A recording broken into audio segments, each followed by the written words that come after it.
An essay on aristocratic radicalism. Friedrich Nietzsche appears to me the most interesting writer in German literature at the present time. Though little known even in his own country, he is a thinker of a high order, who fully deserves to be studied, discussed, contested, and mastered. Among many good qualities, he has that of imparting his mood to others and setting their thoughts in motion. During a period of 18 years, Nietzsche has written a long series of books and pamphlets. Most of these volumes consist of aphorisms, and of these the greater part, as well as the more original, are concerned with moral prejudices. In this province will be found his lasting importance. But besides this, he has dealt with the most varied problems. He has written on culture and history, on art and women, on companionship and solitude, on the state and society, on life's struggle and death. He was born on October 15, 1844, studied philology, became in 1869 professor of philology at Bâle, made the acquaintance of Richard Wagner and became warmly attached to him, and associated also with the distinguished historian of the Renaissance, Jakob Burckhardt. Nietzsche's admiration and affection for Burckhardt were lasting. His feeling for Wagner, on the other hand, underwent a complete revulsion in the course of years. From having been Wagner's prophet, he developed into his most passionate opponent. Nietzsche was always heart and soul a musician. He even tried his hand as a composer in his hymn, To Life for Chorus and Orchestra, 1888, and his intercourse with Wagner left deep traces in his earliest writings. But the opera of Parsifal, with its tendency to Catholicism and its advancement of the ascetic ideals which had previously been entirely foreign to Wagner, caused Nietzsche to see in the great composer a danger, an enemy, a morbid phenomenon, since this last work showed him all the earlier operas in a new light. During his residence in Switzerland, Nietzsche came to know a large circle of interesting people. He suffered, however, from extremely severe headaches, so frequent that they incapacitated him for about 200 days in the year and brought him to the verge of the grave. In 1879, he resigned his professorship. From 1882 to 1888, his state of health improved, though extremely slowly. His eyes were still so weak that he was threatened with blindness. He was compelled to be extremely careful in his mode of life, and to choose his place of residence in obedience to climatic and meteorological conditions. He usually spent the winter at Nice, and the summer at Sils Maria in the Upper Engadine. The years 1887 and 1888 were astonishingly rich in production. They saw the publication of the most remarkable works of widely different nature and the preparation of a whole series of new books. Then, at the close of the latter year, perhaps as the result of overstrain, a violent attack of mental disorder occurred, from which Nietzsche never recovered. As a thinker, his starting point is Schopenhauer. In his first books, he is actually his disciple. But after several years of silence, during which he passes through his first intellectual crisis, he reappears emancipated from all ties of discipleship. He then undergoes so powerful and rapid a developmentless in his thought itself, then in the courage to express his thoughts that each succeeding book marks a fresh stage, until by degrees he concentrates himself upon a single fundamental question, the question of moral values. On his earliest appearance as a thinker, he had already entered a protest, in opposition to David Strauss, against any moral interpretation of the nature of the cosmos, and assigned to our morality its place in the world of phenomena, now as semblance or error, now as artificial arrangement. And his literary activity reached its highest point in an investigation of the origin of the moral concepts, while it was his hope and intention to give to the world an exhaustive criticism of moral values, an examination of the value of these values regarded as fixed once for all. The first book of his work, The Transvaluation of All Values, was completed when his malady declared itself. Nietzsche first received a good deal of notice, though not much commendation, for a caustic and juvenile polemical pamphlet against David Strauss, occasioned by the latter's book, The Old Faith and the New. His attack, irreverent in tone, is directed not against the first, warlike section of the book, but against the constructive and complementary section. The attack, however, is less concerned with the once great critic's last effort than with the mediocrity in Germany, to which Strauss's last word represented the last word of culture in general. A year and a half had elapsed since the close of the Franco-German War. Never had the waves of German self-esteem run so high. The exultation of victory had passed into a tumultuous self-glorification. The universal view was that German culture had vanquished French. Then this voice made itself heard, saying, Admitting that this was really a conflict between two civilizations, there would still be no reason for crowning the victorious one. We should first have to know what the vanquished one was worth. If its value was very slight and, this is what is said of French culture then, there was no great honor in the victory. But in the next place, there can be no question at all in this case of a victory of German culture. Partly because French culture still persists, and partly because the Germans, now as heretofore, are dependent on it. It was military discipline, natural bravery, endurance, superiority on the part of the leaders and obedience on the part of the led, in short, factors that have nothing to do with culture, which gave Germany the victory. But finally and above all, German culture was not victorious for the good reason that Germany as yet has nothing that can be called culture. It was then only a year since Nietzsche himself had formed the greatest expectations of Germany's future, had looked forward to her speedy liberation from the leading strings of Latin civilization, and heard the most favorable omens in German music. The intellectual decline, which seemed to him rightly, no doubt date indisputably from the foundation of the empire, now made him oppose a ruthless defiance to the prevailing popular sentiment. He maintains that culture shows itself above all else, in a unity of artistic style, running through every expression of a nation's life. On the other hand, the fact of having learnt much and knowing much is, as he points out, neither a necessary means to culture nor a sign of culture. It accords remarkably well with barbarism, that is to say, with want of style or a motley hodgepodge of styles. And his contention is simply this, that with a culture consisting of hodgepodge it is impossible to subdue any enemy, above all an enemy like the French, who have long possessed a genuine and productive culture, whether we attribute a greater or a lesser value to it. He appeals to a saying of Goethe to Eckermann, "We Germans are of yesterday." No doubt in the last 100 years we have been cultivating ourselves quite diligently, but it may take a few centuries yet before our countrymen have absorbed sufficient intellect and higher culture for it to be said of them that it is a long time since they were barbarians. To Nietzsche, as we see, the concepts of culture and homogeneous culture are equivalent. In order to be homogeneous, a culture must have reached a certain age and have become strong enough in its peculiar character to have penetrated all forms of life.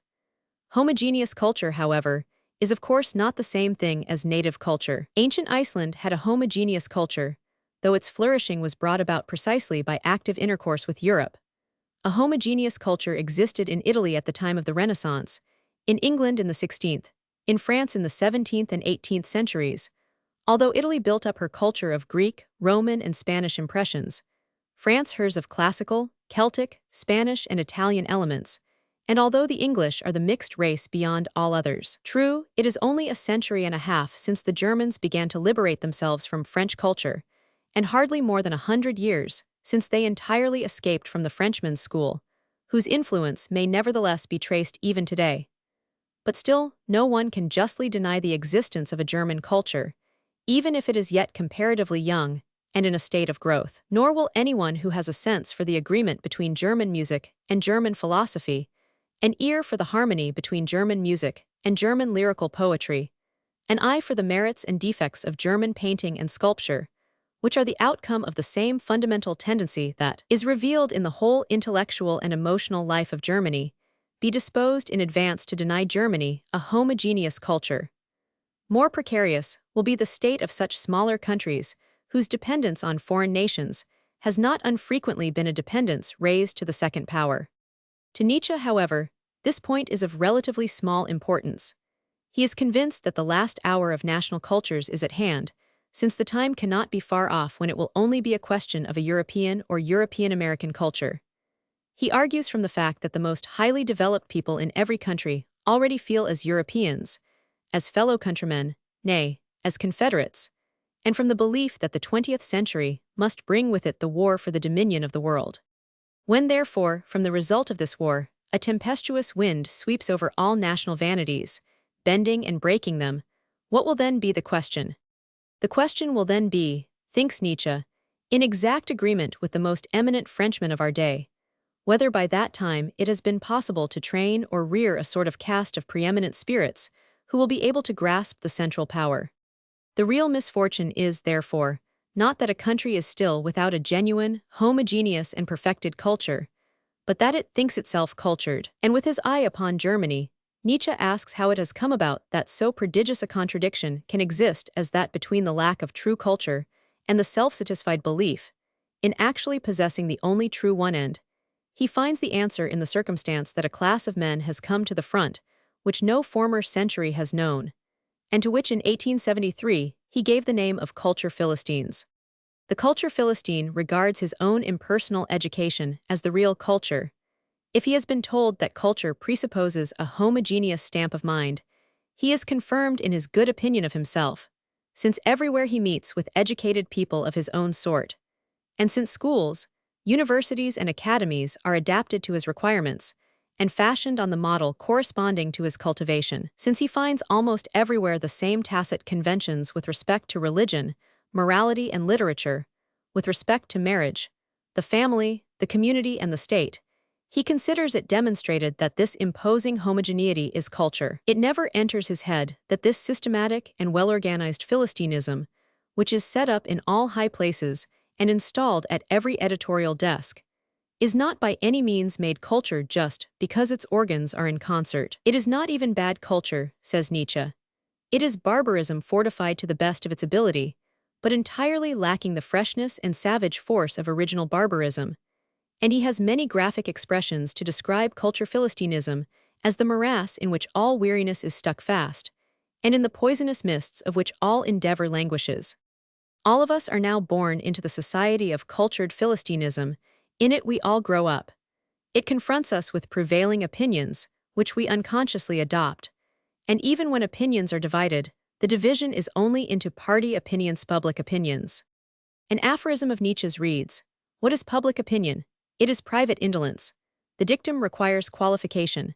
There are cases where public opinion is worth something. John Morley has written a good book on the subject. In the face of certain gross breaches of faith and law, certain monstrous violations of human rights, public opinion may now and then assert itself as a power worthy to be followed. Otherwise, it is as a rule a factory working for the benefit of culture Philistinism.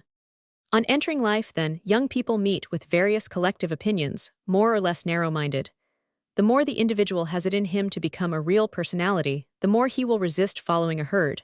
But even if an inner voice says to him, "Become thyself, be thyself," he hears its appeal with despondency. Has he a self? He does not know, he is not yet aware of it. He therefore looks about for a teacher, an educator, one who will teach him, not something foreign, but how to become his own individual self. We had in Denmark a great man who with impressive force exhorted his contemporaries to become individuals. But Søren Kierkegaard's appeal was not intended to be taken so unconditionally as it sounded, for the goal was fixed. They were to become individuals, not in order to develop into free personalities, but in order by this means to become true Christians. Their freedom was only apparent. Above them was suspended a "thou shalt believe," and a "thou shalt obey." Even as individuals they had a halter round their necks, and on the farther side of the narrow passage of individualism, through which the herd was driven, the herd awaited them agonon flock, one shepherd. It is not with this idea of immediately resigning his personality again that the young man in our day desires to become himself and seeks an educator. He will not have a dogma set up before him, at which he is expected to arrive. But he has an uneasy feeling that he is packed with dogmas. How is he to find himself in himself? How is he to dig himself out of himself? This is where the educator should help him. An educator can only be a liberator. It was a liberating educator of this kind that Nietzsche as a young man looked for and found in Schopenhauer. Such a one will be found by every seeker in the personality that has the most liberating effect on him during his period of development. Nietzsche says that as soon as he had read a single page of Schopenhauer, he knew he would read every page of him and pay heed to every word, even to the errors he might find. Every intellectual aspirant will be able to name men whom he has read in this way. It is true that for Nietzsche, as for any other aspirant, there remained one more step to be taken, that of liberating himself from the liberator. We find in his earliest writings certain favorite expressions of Schopenhauer's which no longer appear in his later works. But the liberation is here a tranquil development to independence, throughout which he retains his deep gratitude. Not, as in his relations with Wagner, a violent revulsion, which leads him to deny any value to the works he had once regarded as the most valuable of all. He praises Schopenhauer's lofty honesty, beside which he can only place Montaigne's, his lucidity, his constancy, and the purity of his relations with society, state, and statereligion, which are in such sharp contrast with those of Kant. With Schopenhauer there is never a concession, never a dallying. And Nietzsche is astounded by the fact that Schopenhauer could endure life in Germany at all. A modern Englishman has said, Shelley could never have lived in England. A race of Shelleys would have been impossible. Spirits of this kind are early broken, then become melancholy, morbid, or insane. The society of the culture Philistines makes life a burden to exceptional men. Examples of this occur in plenty in the literature of every country, and the trial is constantly being made. We need only think of the number of talented men who sooner or later make their apologies and concessions to Philistinism, so as to be permitted to exist. But even in the strongest, the vain and weary struggle with culture Philistinism shows itself in lines and wrinkles. Nietzsche quotes the saying of the old diplomatist, who had only casually seen and spoken to Goethe. Voilà un homme qui a eu de grands chagrins, and Goethe's comment, when repeating it to his friends. If the traces of our sufferings and activities are indelible even in our features, it is no wonder that all that survives of us and our struggles should bear the same marks. And this is Goethe, who is looked upon as the favorite of fortune. Schopenhauer, as is well known, was until his latest years a solitary man. No one understood him, no one read him. The greater part of the first edition of his work, Die Welt als Will und Vorstellung, had to be sold as waste paper. In our day Taine's view has widely gained ground, that the great man is entirely determined by the age whose child he is, that he unconsciously sums it up, and ought consciously to give it expression. But although, of course, the great man does not stand outside the course of history, and must always depend upon predecessors, an idea nevertheless always germinates in a single individual, or in a few individuals. And these individuals are not scattered points in the lowlying mass, but highly gifted ones who draw the mass to them, instead of being drawn by it. What is called the spirit of the age originates in quite a small number of brains. Nietzsche, who, mainly no doubt through Schopenhauer's influence, had originally been strongly impressed by the dictum that the great man is not the child of his age, but its stepchild, demands that the educator shall help the young to educate themselves in opposition to the age. It appears to him that the modern age has produced for imitation three particular types of man, one after the other. First, Rousseau's man, the Titan who raises himself, oppressed and bound by the higher castes, and in his need calls upon holy nature. Then Goethe's man, not Werther or the revolutionary figures related to him, who are still derived from Rousseau, nor the original Faust figure but Faust as he gradually develops. He is no liberator but a spectator of the world. He is not the man of action. Nietzsche reminds us of Jarno's words to Wilhelm Meister, "You are vexed and bitter, that is a very good thing. If you could be thoroughly angry for once, it would be better still." To become thoroughly angry in order to make things better, this, in the view of the Nietzsche of 30, will be the exhortation of Schopenhauer's man. This man voluntarily takes upon himself the pain of telling the truth. His fundamental idea is this: a life of happiness is impossible. The highest a man can attain to is a heroic life, one in which he fights against the greatest difficulties for something which, in one way or another, will be for the good of all. To what is truly human, only true human beings can raise us, those who seem to have come into being by a leap in nature, thinkers and educators, artists and creators, and those who influence us more by their nature than by their activity, the noble, the good in a grand style, those in whom the genius of good is at work. These men are the aim of history. Nietzsche formulates this proposition: humanity must work unceasingly for the production of solitary great menthais, and nothing else is its task. This is the same formula at which several aristocratic spirits among his contemporaries have arrived. Thus Renan says, almost in the same words, "In fine, the object of humanity is the production of great men, nothing but great men. Salvation will come from great men." And we see from Flaubert's letters to George Sand how convinced he was of the same thing. He says, for instance, "The only rational thing is and always will be a government of mandarins, provided that the mandarins can do something, or rather, can do much. It matters little whether a greater or smaller number of peasants are able to read instead of listening to their priest, but it is infinitely important that many men like Renan and Litter may live and be heard. Our salvation now lies in a real aristocracy." Both Renan and Flaubert would have subscribed to Nietzsche's fundamental idea that a nation is the roundabout way nature goes in order to produce a dozen great men. Yet, although the idea does not lack advocates, this does not make it a dominant thought in European philosophy. In Germany, for instance, Eduard von Hartmann thinks very differently of the aim of history. His published utterances on the subject are well known. In conversation, he once hinted how his idea had originated in his mind. "It was clear to me long ago," he said, "that history, or to use a wider expression, the world process, must have an aim, and that this aim could only be negative. For a golden age is too foolish a figment." Hence his visions of a destruction of the world, voluntarily brought about by the most gifted men. And connected with this is his doctrine that humanity has now reached man's estate, that is, has passed the stage of development in which geniuses were necessary. In the face of all this talk of the world process, the aim of which is annihilation or deliverance, even of the suffering Godhead from existence, Nietzsche takes a very sober and sensible stand with his simple belief that the goal of humanity is not to be infinitely deferred, but must be found in the highest examples of humanity itself. And herewith he has arrived at his final answer to the question, what is culture? For upon this relation depend the fundamental idea of culture and the duties culture imposes. It imposes on me the duty of associating myself by my own activity with the great human ideals. Its fundamental idea is this. It assigns to every individual who wishes to work for it and participate in it the task of striving to produce, within and without himself, the thinker and artist, the lover of truth and beauty, the pure and good personality, and thereby striving for the perfection of nature, towards the goal of a perfected nature. When does a state of culture prevail? When the men of a community are steadily working for the production of single great men. From this highest aim, all the others follow. And what state is farthest removed from a state of culture? That in which men energetically, and with united forces, resist the appearance of great men, partly by preventing the cultivation of the soil required for the growth of genius, partly by obstinately opposing everything in the shape of genius that appears amongst them. Such a state is more remote from culture than that of sheer barbarism. But does such a state exist? Perhaps someone will ask.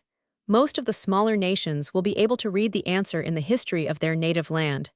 It will there be seen, in proportion as refinement grows, that the refined atmosphere is diffused, which is unfavorable to genius. And this is all the more serious, since many people think that in modern times, and in the races which now share the dominion of the world among them, a political community of only a few millions is seldom sufficiently numerous to produce minds of the very first order. It looks as if geniuses could only be distilled from some 30 or 40 millions of people. Norway with Ibsen, Belgium with Maeterlinck and Verhaeren are exceptions. All the more reason is there for the smaller communities to work at culture to their utmost capacity. In recent times, we have become familiar with the thought that the goal to be aimed at is happiness, the happiness of all, or at any rate of the greatest number. Wherein happiness consists is less frequently discussed, and yet it is impossible to avoid the question, whether a year, a day, an hour in paradise does not bring more happiness than a lifetime in the chimney corner. But be that as it may, owing to our familiarity with the notion of making sacrifices for a whole country, a multitude of people, it appears unreasonable that a man should exist for the sake of a few other men, that it should be his duty to devote his life to them in order thereby to promote culture. But nevertheless, the answer to the question of culture, how the individual human life may acquire its highest value and its greatest significance must be by being lived for the benefit of the rarest and most valuable examples of the human race. This will also be the way in which the individual can best impart a value to the life of the greatest number. In our day, a so-called cultural institution means an organization in virtue of which the cultured advance in serried ranks and thrust aside all solitary and obstinate men, whose efforts are directed to higher ends. Therefore even the learned are as a rule lacking in any sense for budding genius, and any feeling for the value of struggling contemporary genius. Therefore, in spite of the indisputable and restless progress in all technical and specialized departments, the conditions necessary to the appearance of great men are so far from having improved that dislike of genius has rather increased than diminished.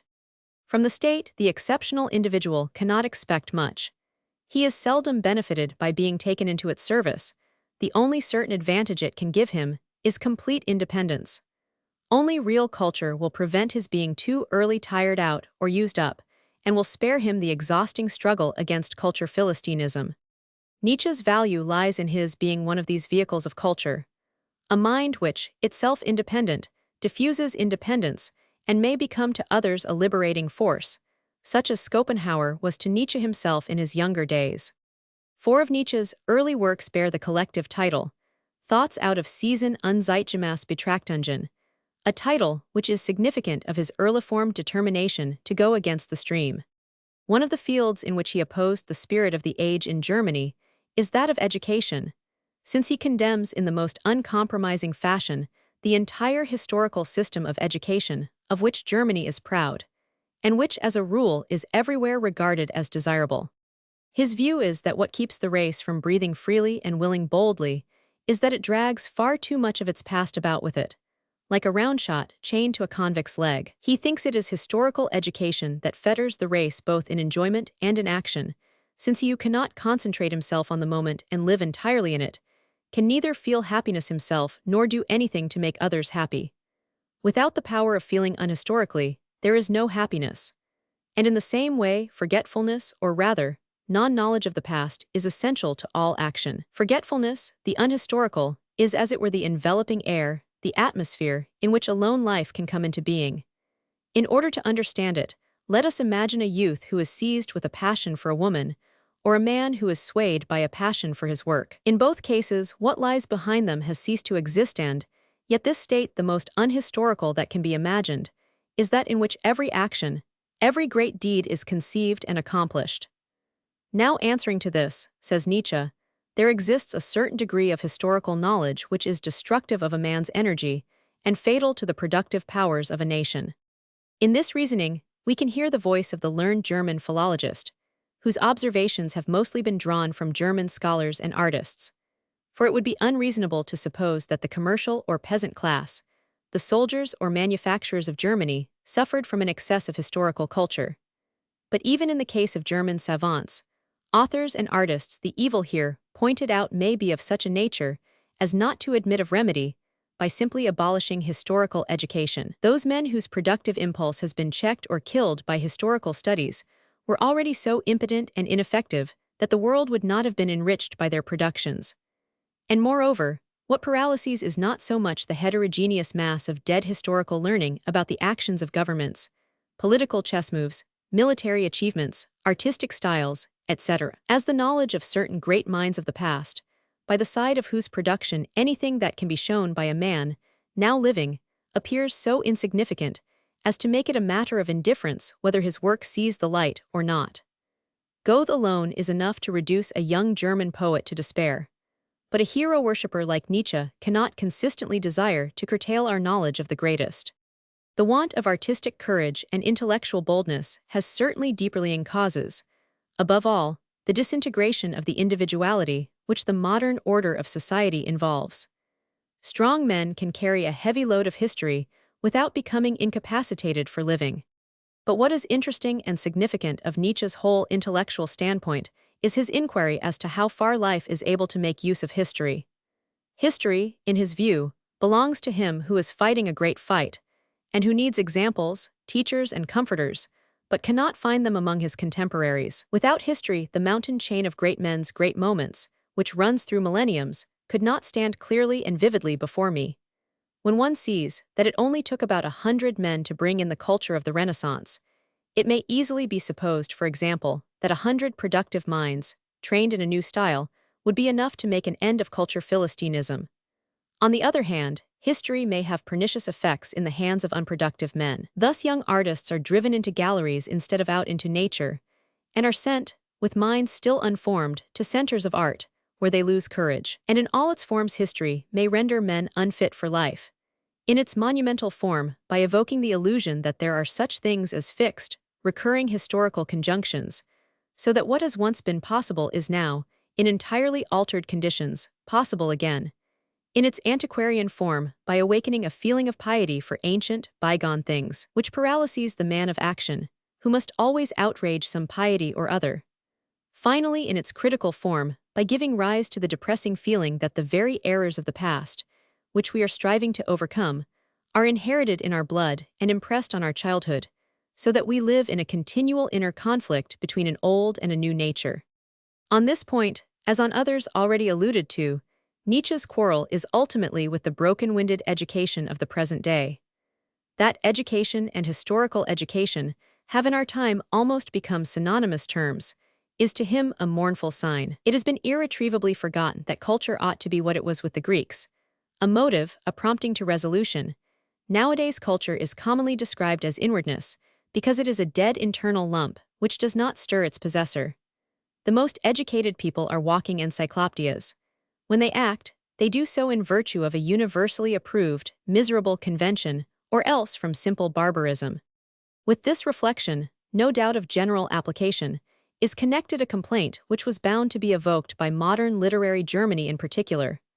The complaint of the oppressive effect of the greatness of former times, as shown in the latter-day man's conviction that he is a latecomer, an afterbirth of a greater age, who may indeed teach himself history, but can never produce it.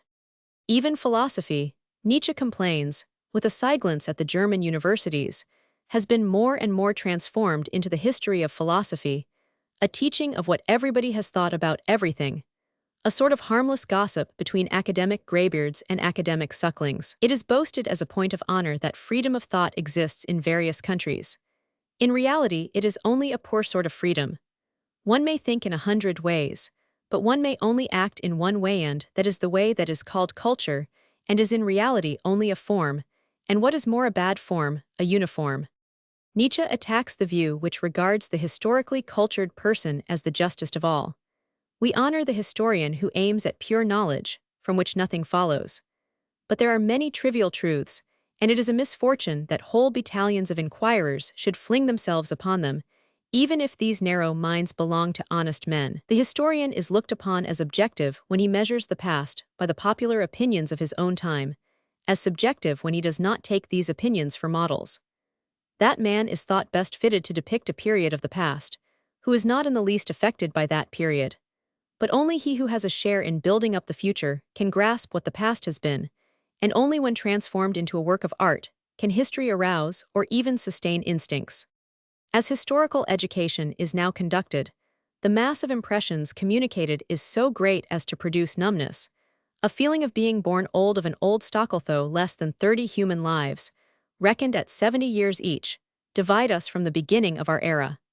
And with this is connected the immense superstition of the value and significance of universal history. Schiller's phrase is everlastingly repeated. The history of the world is the tribunal of the world, as though there could be any other historical tribunal than thought. And the Hegelian view of history, as the ever-clearer self-revelation of the Godhead, has obstinately held its own, only that it has gradually passed into sheer admiration of success, and approval of any and every fact, be it never so brutal. But greatness has nothing to do with results or with success. Demosthenes, who spoke in vain, is greater than Philip, who is always victorious. Everything in our day is thought to be in order, if only it be an accomplished fact. Even when a man of genius dies in the fullness of his powers, proofs are forthcoming that he died at the right time. And the fragment of history we possess is entitled the world process. Men cudgel their brains, like Eduard von Hartmann, in trying to find out its origin and final goal, which seems to be a waste of time. Why you exist, says Nietzsche with Soren Kierkegaard, nobody in the world can tell you in advance. But since you do exist, try to give your existence a meaning by setting up for yourself as lofty and noble a goal as you can. Significant of Nietzsche's aristocratic tendency, so marked later, is his anger with the deference paid by modern historians to the masses. Formerly, he argues, history was written from the standpoint of the rulers. It was occupied exclusively with them, however mediocre or bad they might be. Now it has crossed over to the standpoint of the masses. But the masses are only to be regarded as one of three things: either as copies of great personalities, bad copies, clumsily produced in a poor material, or as foils to the great, or finally as their tools. Otherwise they are matter for statisticians to deal with, who find so-called historical laws in the instincts of the massesaping, laziness, hunger, and sexual impulse. What has set the mass in motion for any length of time is then called great. It is given the name of a historical power. When, for example, the vulgar mob has appropriated or adapted to its needs some religious idea, has defended it stubbornly and dragged it along for centuries, then the originator of that idea is called great. There is the testimony of thousands of years for it, we are told. But thise is Nietzsche's and Kierkegaard's ideath noblest, and highest does not affect the masses at all, either at the moment or later. Therefore the historical success of a religion, its toughness and persistence, witness against its founder's greatness rather than for it. When an instance is required of one of the few enterprises in history that have been completely successful, the Reformation is commonly chosen. Against the significance of this success, Nietzsche does not urge the facts usually quoted: its early secularization by Luther, his compromises with those in power, the interest of princes in emancipating themselves from the mastery of the Church and laying hands on its estates, while at the same time securing a submissive and dependent clergy instead of one independent of the state. He sees the chief cause of the success of the Reformation in the uncultured state of the nations of Northern Europe. Many attempts at founding new Greek religions came to naught in antiquity. Although men like Pythagoras, Plato, perhaps Empedocles, had qualifications as founders of religions, the individuals they had to deal with were far too diversified in their nature to be helped by a common doctrine of faith and hope. In contrast with this, the success of Luther's Reformation in the North was an indication that Northern culture was behind that of Southern Europe. The people either blindly obeyed a watchword from above, like a flock of sheep, or, where conversion was a matter of conscience, it revealed how little individuality there was among a population which was found to be so homogeneous in its spiritual needs. In the same way, too, the original conversion of pagan antiquity was only successful on account of the abundant intermixture of barbarian with Roman blood which had taken place. The new doctrine was forced upon the masters of the world by barbarians and slaves. The reader now has examples of the arguments Nietzsche employs in support of his proposition that history is not so sound and strengthening an educational factor as is thought. Only he who has learnt to know life, and is equipped for action has use for history, and is capable of applying it. Others are oppressed by it, and rendered unproductive by being made to feel themselves latecomers, or are induced to worship success in every field. Nietzsche's contribution to this question is a plea against every sort of historical optimism, but he energetically repudiates the ordinary pessimism, which is the result of degenerate or enfeebled instinct-soft decadence. He preaches with youthful enthusiasm the triumph of a tragic culture, introduced by an intrepid rising generation, in which the spirit of ancient Greece might be born again. He rejects the pessimism of Schopenhauer, for he already abhors all renunciation, but he seeks a pessimism of healthiness, one derived from strength, from exuberant power, and he believes he has found it in the Greeks. He has developed this view in the learned and profound work of his youth, The Birth of Tragedy, or Hellenism and Pessimism, in which he introduced two new terms, Apollonian and Dionysian. The two Greek deities of art, Apollo and Dionysus, denote the antithesis between plastic art and music. The former corresponds to dreaming, the latter to drunkenness. In dreams, the forms of the gods first appeared to men. Dreams are the world of beauteous appearance. If, on the other hand, we look down into man's lowest depths, below the spheres of thought and imagination, we come upon a world of terror and rapture, the realm of Dionysus. Above reign beauty, measure, and proportion, but underneath the profusion of nature surges freely in pleasure and pain. Regarded from Nietzsche's later standpoint, the deeper motive of this searching absorption in Hellenic antiquity becomes apparent. Even at this early stage he suspects, in what passes for morality, a disparaging principle directed against nature. He looks for its essential antithesis, and finds it in the purely artistic principle, farthest removed from Christianity, which he calls Dionysian. Our author's main psychological features are now clearly apparent. What kind of a nature is it that carries this savage hatred of Philistinism, even as far as to David Strauss? An artist's nature, obviously. What kind of a writer is it who warns us with such firm conviction against the dangers of historical culture?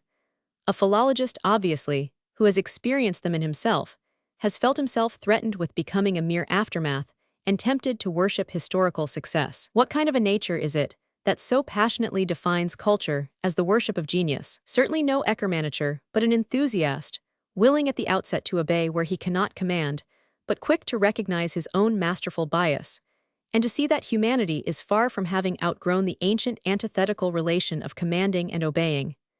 The appearance of Napoleon is to him, as to many others, a proof of this, in the joy that thrilled thousands when at last they saw one who knew how to command.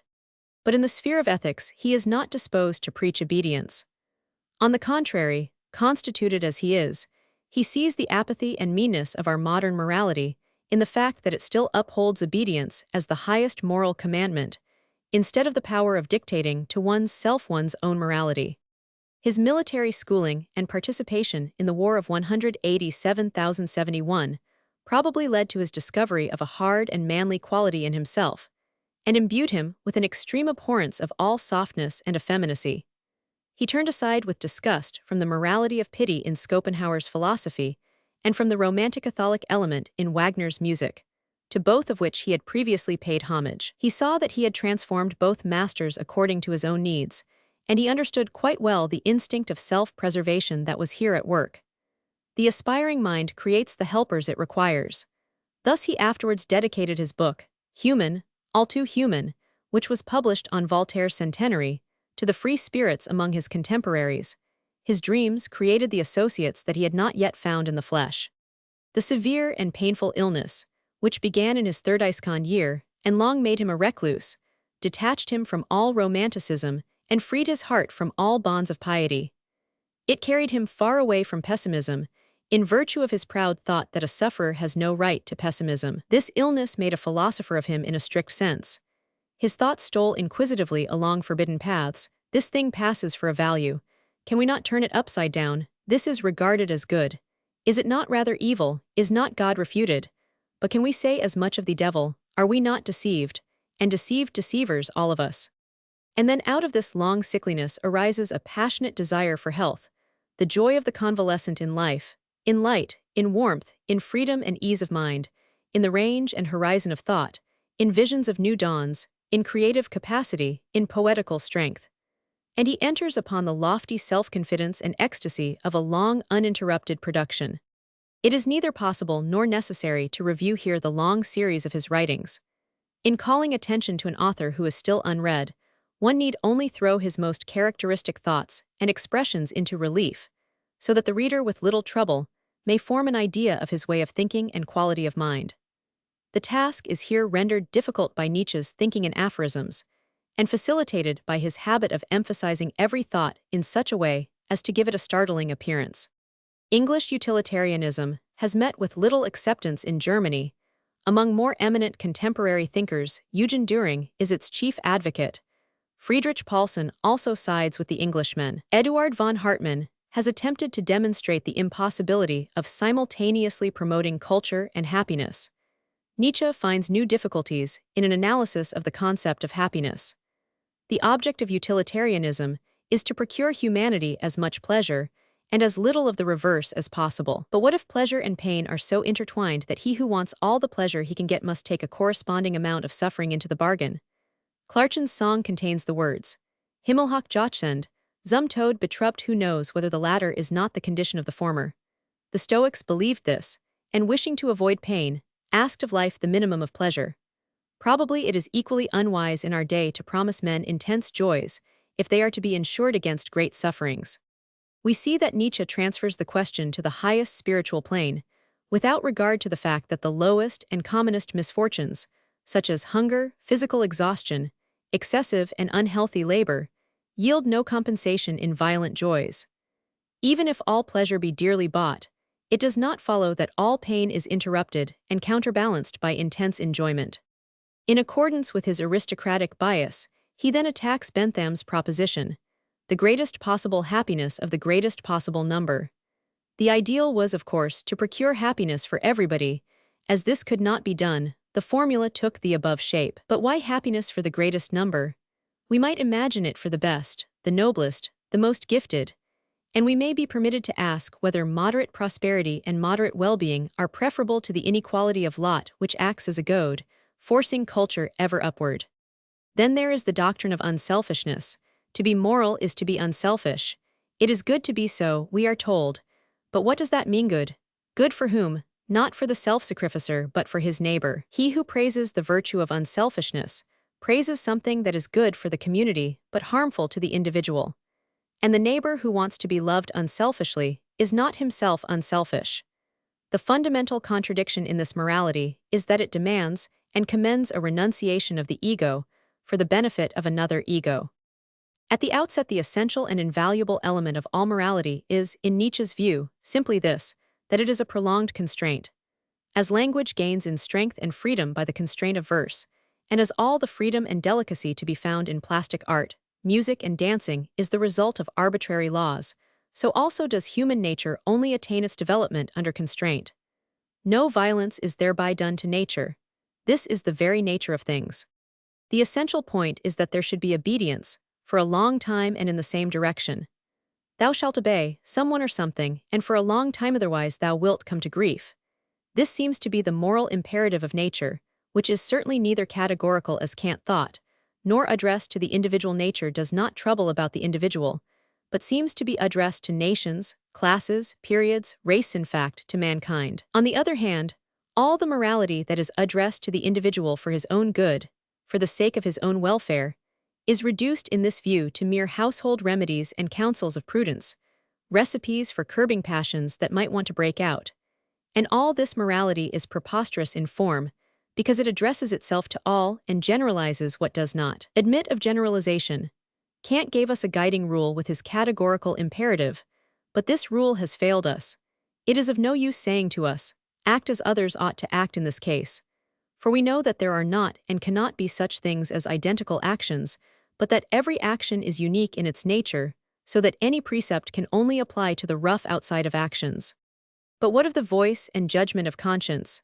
The difficulty is that we have a conscience behind our conscience, an intellectual one behind the moral. We can tell that the judgment of so-and-so's conscience has a past history in his instincts, his original sympathies or antipathies, his experience or want of experience. We can see quite well that our opinions of what is noble and good, our moral valuations, are powerful levers where action is concerned. But we must begin by refining these opinions and independently creating for ourselves new tables of values. And as regards the ethical teacher's preaching of morality for all, this is every bit as empty as the gossip of individual society people about each other's morals. Nietzsche gives the moralists this good advice, that, instead of trying to educate the human race, they should imitate the pedagogues of the 17th and 18th centuries, who concentrated their efforts on the education of a single person. But as a rule, the moral ranters are themselves quite uneducated persons, and their children seldom rise above moral mediocrity. He who feels that in his inmost being he cannot be compared with others will be his own lawgiver. For one thing is needful, to give style to one's character. This art is practiced by him who, with an eye for the strong and weak sides of his nature, removes from it one quality and another, and then by daily practice and acquired habit replaces them by others which become second nature to him. In other words, he puts himself under restraint in order by degrees to bend his nature entirely to his own law. Only thus does a man arrive at satisfaction with himself, and only thus does he become endurable to others. For the dissatisfied and the unsuccessful as a rule avenge themselves on others. They absorb poison from everything, from their own incompetence as well as from their poor circumstances, and they live in a constant craving for revenge on those in whose nature they suspect harmony. Such people ever have virtuous precepts on their lips, the whole jingle of morality, seriousness, chastity, the claims of life, and their hearts ever bum with envy of those who have become well-balanced and can therefore enjoy life. For millenniums, morality meant obedience to custom, respect for inherited usage. The free, exceptional man was immoral because he broke with the tradition which the others regarded with superstitious fear. Very commonly, he took the same view and was himself seized by the terror he inspired. Thus a popular morality of custom was unconsciously elaborated by all who belonged to the tribe. Since fresh examples and proofs could always be found of the alleged relation between guilt and punishment, if you behave in such and such a way, it will go badly with you. Now, as it generally does go badly, the allegation was constantly confirmed, and thus popular morality, a pseudoscience on a level with popular medicine, continually gained ground. Manners and customs represented the experiences of bygone generations concerning what was supposed to be useful or harmful. The sense of morality, however, does not attach to these experiences as such, but only to their age, their venerability, and consequent incontestability. In the state of war in which a tribe existed in old times, threatened on every side, there was no greater gratification, under the sway of the strictest morality of custom, than cruelty. Cruelty is one of the oldest festal and triumphal joys of mankind. It was thought that the gods, too, might be gratified and festively disposed by offering them the sight of cruelticide. Thus the idea insinuated itself into the world that voluntary self-torture, mortification and abstinence are also of great value, not as discipline, but as a sweet savor unto the Lord. Christianity as a religion of the past unceasingly practiced and preached the torture of souls. Imagine the state of the medieval Christian when he supposed he could no longer escape eternal torment. Eros and Aphrodite were in his imagination powers of hell, and death was a terror. To the morality of cruelty has succeeded that of pity. The morality of pity is lauded as unselfish, by Schopenhauer in particular. Eduard von Hartmann, in his thoughtful work, Phänomenologie des sittlichen Bewusstseins pp. 217,240, has already shown the impossibility of regarding pity as the most important of moral incentives, to say nothing of its being the only one, as Schopenhauer would have it. Nietzsche attacks the morality of pity from other points of view. He shows it to be by no means unselfish. Another's misfortune affects us painfully, and offends us, perhaps brands us as cowards if we do not go to his aid. Or it contains a hint of a possible danger to ourselves. Moreover, we feel joy in comparing our own state with that of the unfortunate, joy when we can step in as the stronger, the helper. The help we afford gives us a feeling of happiness, or perhaps it merely rescues us from boredom. Pity in the form of actual fellow-suffering would be a weakness, nay, a misfortune, since it would add to the world's suffering.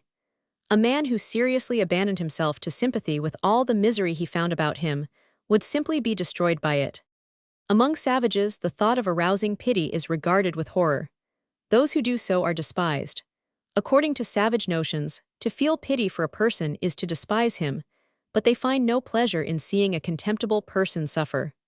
On the other hand, the sight of an enemy's suffering, when his pride does not forsake him in the midst of his torment, that is enjoyment, that excites admiration. The morality of pity is often preached in the formula, love thy neighbor. Nietzsche, in the interest of his attack, seizes upon the word neighbor. Not only does he demand, with Kierkegaard, a setting aside of morality for the sake of the end in view, but he is exasperated that the true nature of morality should be held to consist in a consideration of the immediate results of our actions, to which we are to conform. To what is narrow and pettifogging in this morality he opposes another, which looks beyond these immediate results and aspires, even by means that cause our neighbor pain, to more distant objects, such as the advancement of knowledge, although this will lead to sorrow and doubt and evil passions in our neighbor. We need not on this account be without pity, but we may hold our pity captive for the sake of the object. And as it is now unreasonable to term pity unselfish and seek to consecrate it, it is equally so to hand over a series of actions to the evil conscience, merely because they have been maligned as egotistical. What has happened in recent times in this connection is that the instinct of self-denial and self-sacrifice, everything altruistic, has been glorified as if it were the supreme value of morality. The English moralists, who at present dominate Europe, explain the origin of ethics in the following way. Unselfish actions were originally called good by those who were their objects and who benefited by them. Afterwards, this original reason for praising them was forgotten, and unselfish actions came to be regarded as good in themselves. According to a statement of Nietzsche himself, it was a work by a German author with English leanings, Dr. Paul Ries der Ursprung der moralischen Empfindungen Chemnitz, 1877, which provoked him to such passionate and detailed opposition that he had to thank this book for the impulse to clear up and develop his own ideas on the subject. The surprising part of it, however, is this. Dissatisfaction with his first book caused Ries to write a second and far more important work on the same subject, Die Entstehung des Gewissens Berlin, 1885, in which the point of view offensive to Nietzsche is abandoned, and several of the leading ideas advanced by the latter against Ries are set forth, supported by a mass of evidence taken from various authors and races of men. The two philosophers were personally acquainted. I knew them both, but had no opportunity of questioning either on this matter. It is therefore impossible for me to say which of the two influenced the other, or why Nietzsche in 1887 alludes to his detestation of the opinions put forward by Ries in 1877, without mentioning how near the latter had come to his own view in the work published 2 years previously. Rie had already adduced a number of examples to show that the most diverse peoples of antiquity knew no other moral classification of men than that of nobles and common people, powerful and weak, so that the oldest meaning of good both in Greece and Iceland was noble, mighty, rich. Nietzsche builds his whole theory on this foundation.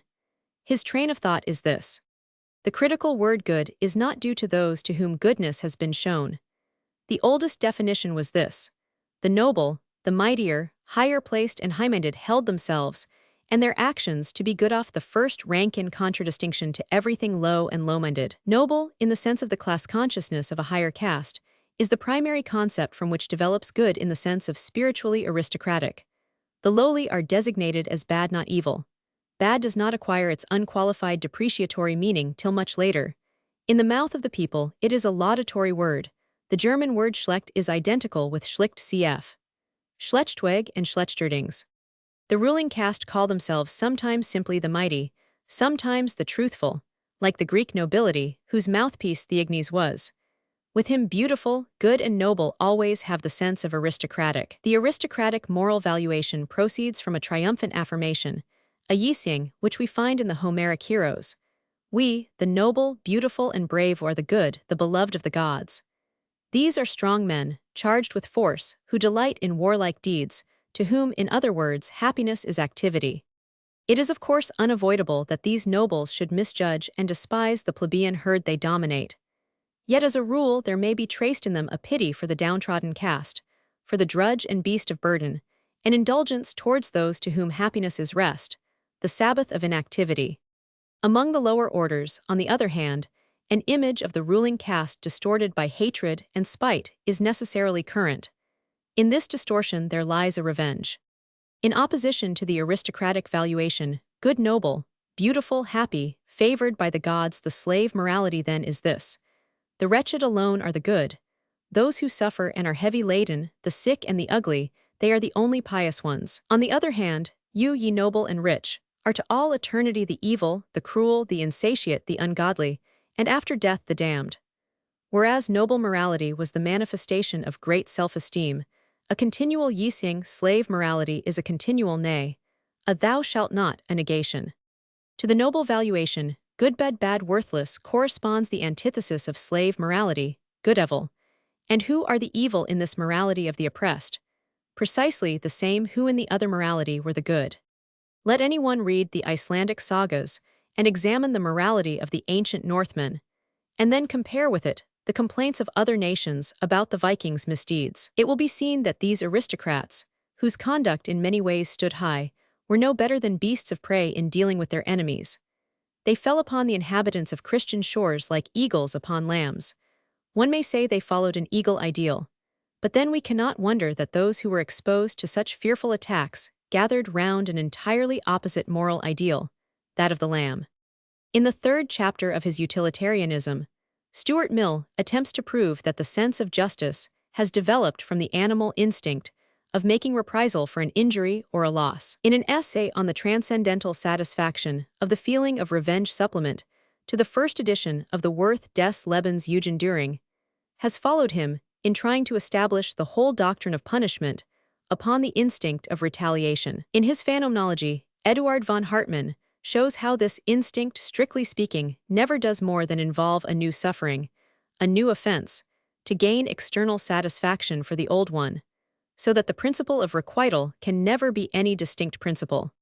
Nietzsche makes a violent, passionate attempt to refer the sum total of false modern morality, not to the instinct of requital or to the feeling of revenge in general, but to the narrower form of it which we call spite, envy and rancune. What he calls slave morality is to him purely spite morality, and this spite morality gave new names to all ideals. Thus impotence, which offers no reprisal, became goodness, craven baseness became humility, submission to him who was feared became obedience, inability to assert one's self became reluctance to assert one's self, became forgiveness, love of one's enemies. Misery became a distinction, God chastens whom he loves. Or it became a preparation, a trial and a training, even more something that will one day be made good with interest, paid back in bliss. And the vilest underground creatures, swollen with hate and spite, were heard to say, We the good, we are the righteous. They did not hate their enemies, they hated injustice, ungodliness. What they hoped for was not the sweets of revenge, but the victory of righteousness. Those they had left to love on earth were their brothers and sisters in hatred, whom they called their brothers and sisters in love. The future state they looked for was called the coming of their kingdom, of God's kingdom. Until it arrives, they live on in faith, hope, and love. If Nietzsche's design in this picture was to strike at historical Christianity, he has given uses anyone may see a caricature in the spirit and style of the 18th century. But that his description hits off a certain type of the apostles of spider morality cannot be denied, and rarely has all the self-deception that may lurk beneath moral preaching been more vigorously unmasked. Compare Beyond Good and Evil and the Genealogy of Morals. Nietzsche would define man as an animal that can make and keep promises. He sees the real nobility of man in his capacity for promising something, answering for himself, and undertaking a responsibility, since man, with the mastery of himself which this capacity implies, necessarily acquires in addition a mastery over external circumstances and over other creatures, whose will is not so lasting. The consciousness of this responsibility is what the sovereign man calls his conscience. What then is the past history of this responsibility, this conscience? It is a long and bloody one. Frightful means have been used in the course of history to train men to remember what they have once promised or willed, tacitly or explicitly. For millenniums man was confined in the straitjacket of the morality of custom, and by such punishments as stoning, breaking on the wheel or burning, by burying the sinner alive, tearing him asunder with horses, throwing him into the water with a stone on his neck or in a sack, by scourging, flaying, and branding, be all these means, a long memory for what he had promised, was burnt into that forgetful animal, man, in return for which he was permitted to enjoy the advantages of being a member of society. According to Nietzsche's hypothesis, the consciousness of guilt originates simply as consciousness of a debt. The relation of contract between creditor and debtor, which is as old as the earliest primitive forms of human intercourse in buying, selling, bartering, etc. This is the relation that underlies it. The debtor, in order to inspire confidence in his promise of repayment, pledges something he possesses, his liberty, his woman, his life, or he gives his creditor the right of cutting a larger or smaller piece of flesh from his body, according to the amount of the debt. The Roman Code of the 12 Tables, again in The Merchant of Venice. The logic of this, which has become somewhat strange to us, is as follows. As compensation for his loss, the creditor is granted a kind of voluptuous sensation, the delight of being able to exercise his power upon the powerless. The reader may find evidence in re-op. Cit. ff. For Nietzsche's dictum that for millenniums this was the view of mankind, the sight of suffering does one good. The infliction of suffering on another is a feast at which the fortunate one swells with the joy of power. We may also find evidence in that the instincts of pity, fairness, and clemency, which were afterwards glorified as virtues, were originally regarded almost everywhere as morally worthless, nay, as indications of weakness. Buying and selling, as well as everything psychologically connected therewith and older than any form of social organization, contain the germs, in Nietzsche's view, of compensation, assessing, justice, and duty. Man soon became proud of himself as a being who measures values. One of the earliest generalizations was this: everything has its price. And the thought that everything can be paid for was the oldest and most naive canon of justice. Now the whole of society, as it gradually develops, stands in the same relation to its members as the creditor to the debtor. Society protects its members. They are assured against the state of outlawrian condition that they do not break their pledges to the community. He who breaks his word, the criminalis, relegated to the outlawry, involved in exclusion from society. As Nietzsche, who is so exclusively taken up by the psychological aspect, discards all accessories of scholarship, it is impossible to examine directly the accuracy of his assertions. The historical data will be found collected in Rie's paragraphs on resentment and the sense of justice, and in his section on the buying off of revenge. 1. Settlement by fines.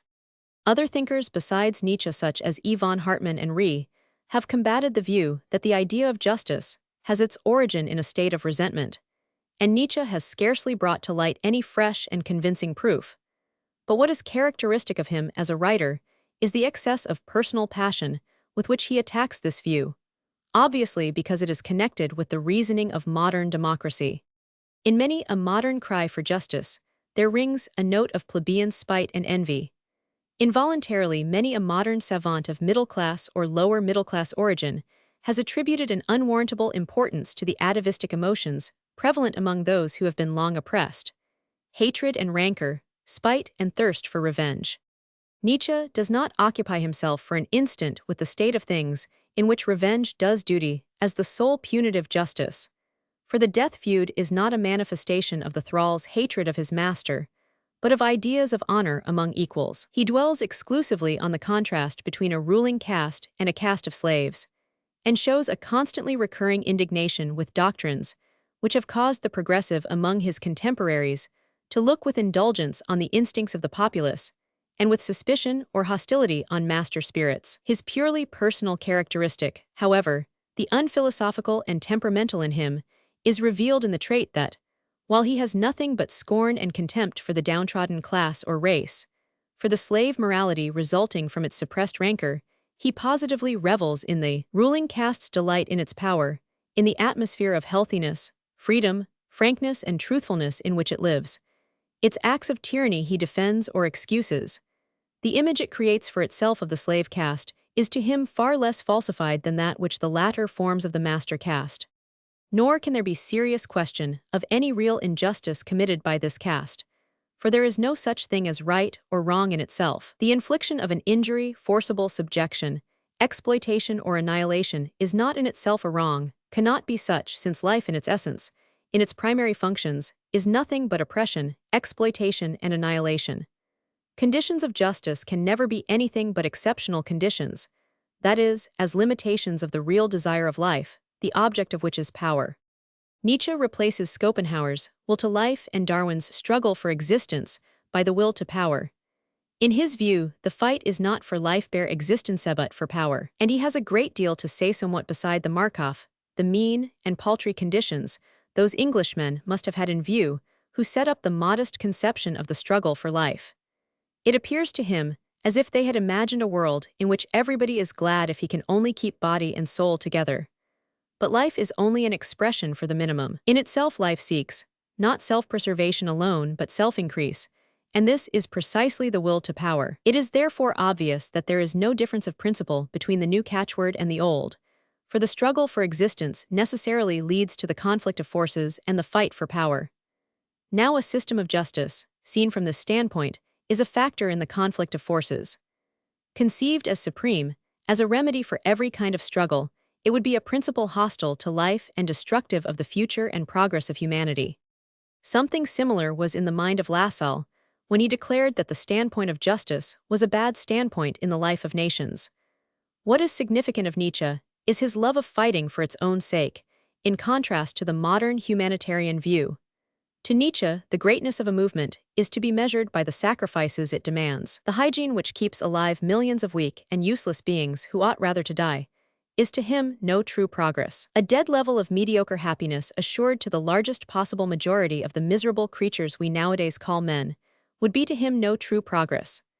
But to him, as to Renan, the rearing of a human species higher and stronger than that which now surrounds us, the Superman, even if this could only be achieved by the sacrifice of masses of such men as we know, would be a real progress. Nietzsche's visions, put forth in all seriousness, of the training of the Superman and his assumption of the mastery of the world, bear so strong a resemblance to Renan's dreams, thrown out half in jest, of a new Asgard, a regular manufactory of Sir Dialogues Philosophiques, 117, that we can scarcely doubt the latter's influence. But what Renan wrote under the overwhelming impression of the Paris Commune, and moreover in the form of dialogue, allowing both pro and con to be heard, has crystallized in Nietzsche into dogmatic conviction. One is therefore surprised and hurt to find that Nietzsche never mentions Renan otherwise than grudgingly.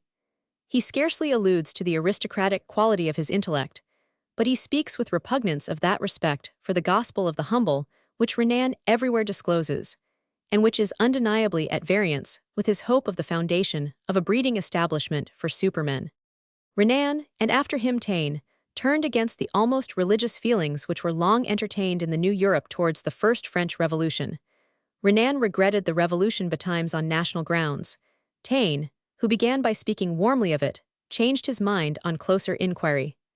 Nietzsche follows in their footsteps. It is natural for modern authors, who feel themselves to be the children of the revolution, to sympathize with the men of the Great Revolt. And certainly, the latter do not receive their due in the present anti-revolutionary state of feeling in Europe. But these authors, in their dread of what in political jargon is called Caesarism, and in their superstitious belief in mass movements, have overlooked the fact that the greatest revolutionaries and liberators are not the united small, but the few great, not the small ungenerous, but the great and generous, who are willing to bestow justice and well-being and intellectual growth upon the rest. There are two classes of revolutionary spirits: those who feel instinctively drawn to Brutus, and those who equally instinctively are attracted by Caesar. Caesar is the great type. Neither Frederick the Great nor Napoleon could claim more than a part of his qualities.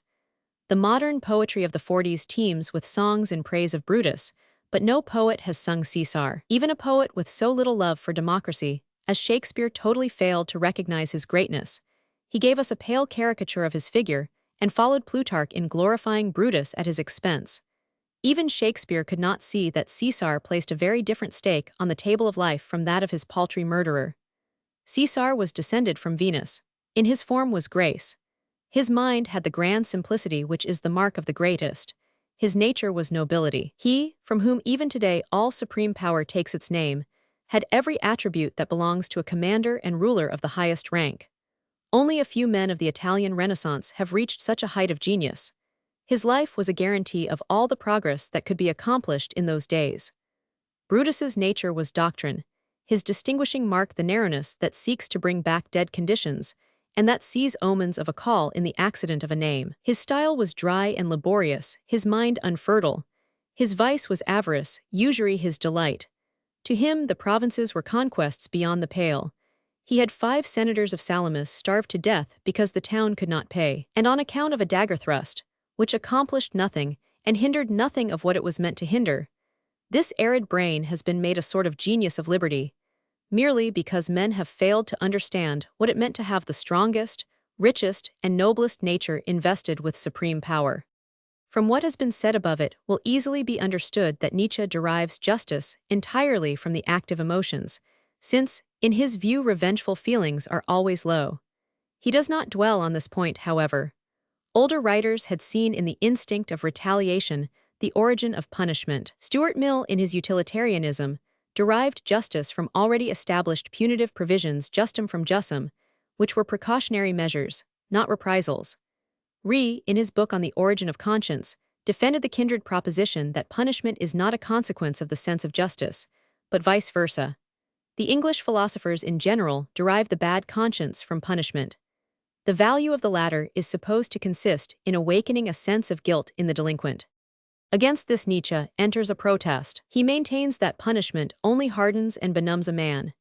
In fact, that the judicial procedure itself prevents the criminal from regarding his conduct as reprehensible, since he is made to witness precisely the same kind of acts as those he has committed, spying, entrapping, outwitting and torturing, all of which are sanctioned when exercised against him in the cause of justice. For long ages, too, no notice whatever was taken of the criminal's sin. He was regarded as harmful, not guilty, and looked upon as a piece of destiny. And the criminal on his side took his punishment as a piece of destiny which had overtaken him, and bore it with the same fatalism with which the Russians suffer to this day. In general, we may say that punishment tames the man, but does not make him better. The bad conscience, then, is still unexplained. Nietzsche proposes the following brilliant hypothesis. The bad conscience is the deep-seated morbid condition that declared itself in man under the stress of the most radical change he has ever experienced when he found himself imprisoned in perpetuity within a society which was inviolable. All the strong and savage instincts such as adventurousness, rashness, cunning, rapacity, lust of power, which till then had not only been honored but actually encouraged, were suddenly put down as dangerous, and by degrees branded as immoral and criminal. Creatures adapted to a roving life of war and adventure suddenly saw all their instincts classed as worthless, nay, as forbidden. An immense despondency, a dejection without parallel, then took possession of them. And all these instincts that were not allowed an outward vent turned inwards on the man himself. Feelings of enmity, cruelty, delight in change, in hazard, violence, persecution, destruction, and thus the bad conscience originated. When the state came into existence not by a social contract, as Rousseau and his contemporaries assumed, but by a frightful tyranny imposed by a conquering race upon a more numerous, but unorganized population, then all the latter's instinct of freedom turned inwards. Its active force and will to power were directed against man himself, and this was the soil which bore such ideals of beauty as self-denial, self-sacrifice, unselfishness. The delight in self-sacrifice is in its origin a phase of cruelty, the bad conscience is a will for self-abuse. Then by degrees guilt came to be felt as a debt, to the past, to the ancestors. A debt that had to be paid back in sacrifice at first of nourishment, in its crudest sense in marks of honor, and in obedience. For all customs, as the work of ancestors, are at the same time their commands. There is a constant dread of not giving them enough. The firstborn, human and animal, are sacrificed to them. Fear of the founder grows in proportion as the power of the race increases. Sometimes he becomes transformed into a god, in which the origin of the god from fear is clearly seen. The feeling of owing a debt to the deity steadily grew through the centuries, until the recognition of the Christian deity as universal God brought about the greatest possible outburst of guilty feeling. Only in our day is any noticeable diminution of this sense of guilt to be traced. But where the consciousness of sin reaches its culminating point, there the bad conscience eats its way like a cancer, till the sense of the impossibility of paying the debitoning for the sin is supreme, and with it is combined the idea of eternal punishment. A curse is now imagined to have been laid upon the founder of the race Adam, and all sin becomes original sin. Indeed, the evil principle is attributed to nature herself, from whose womb man has sprung until we arrive at the paradoxical expedient in which tormented Christendom has found a temporary consolation for 2,000 years. God offers himself for the guilt of mankind, pays himself in his own flesh and blood. What has here happened is that the instinct of cruelty, which has turned inwards, has become self-torture, and all man's animal instincts have been reinterpreted as guilt towards God. Every nay man utters to his nature, to his real being, he flings out as a yea, an affirmation of reality applied to God's sanctity, his capacity of judge and executioner, and in the next place to eternity, the beyond, pain without end, eternal punishment in hell. In order rightly to understand the origin of ascetic ideals, we must, moreover, consider that the earliest generations of spiritual and contemplative natures lived under a fearful pressure of contempt on the part of the hunters and warriors. The unwarlike element in them was despicable. They had no other means of holding their own than that of inspiring fear. This they could only do by cruelty to themselves, mortification and self-discipline in a hermit's life. As priests, soothsayers, and sorcerers, they then struck superstitious terror into the masses. The ascetic priest is the unsightly larva from which the healthy philosopher has emerged. Under the dominion of the priests, our earth became the ascetic planet, a squalid den careering through space, peopled by discontented and arrogant creatures, who were disgusted with life, abhorred their globe as a vale of tears, and who in their envy and hatred of beauty and joy did themselves as much harm as possible. Nevertheless, the self-contradiction we find in asceticism life turned against life is of course only apparent. In reality, the ascetic ideal corresponds to a decadent life's profound need of healing and tending. It is an ideal that points to depression and exhaustion. By its help life struggles against death. It is life's device for self-preservation. Its necessary antecedent is a morbid condition in the tamed human being, a disgust with life, coupled with the desire to be something else, to be somewhere else, raised to the highest pitch of emotion and passion. The ascetic priest is the embodiment of this very wish. By its power he keeps the whole herd of dejected, faint-hearted, despairing and unsuccessful creatures fast to life. The very fact that he himself is sick makes him their born herdsman.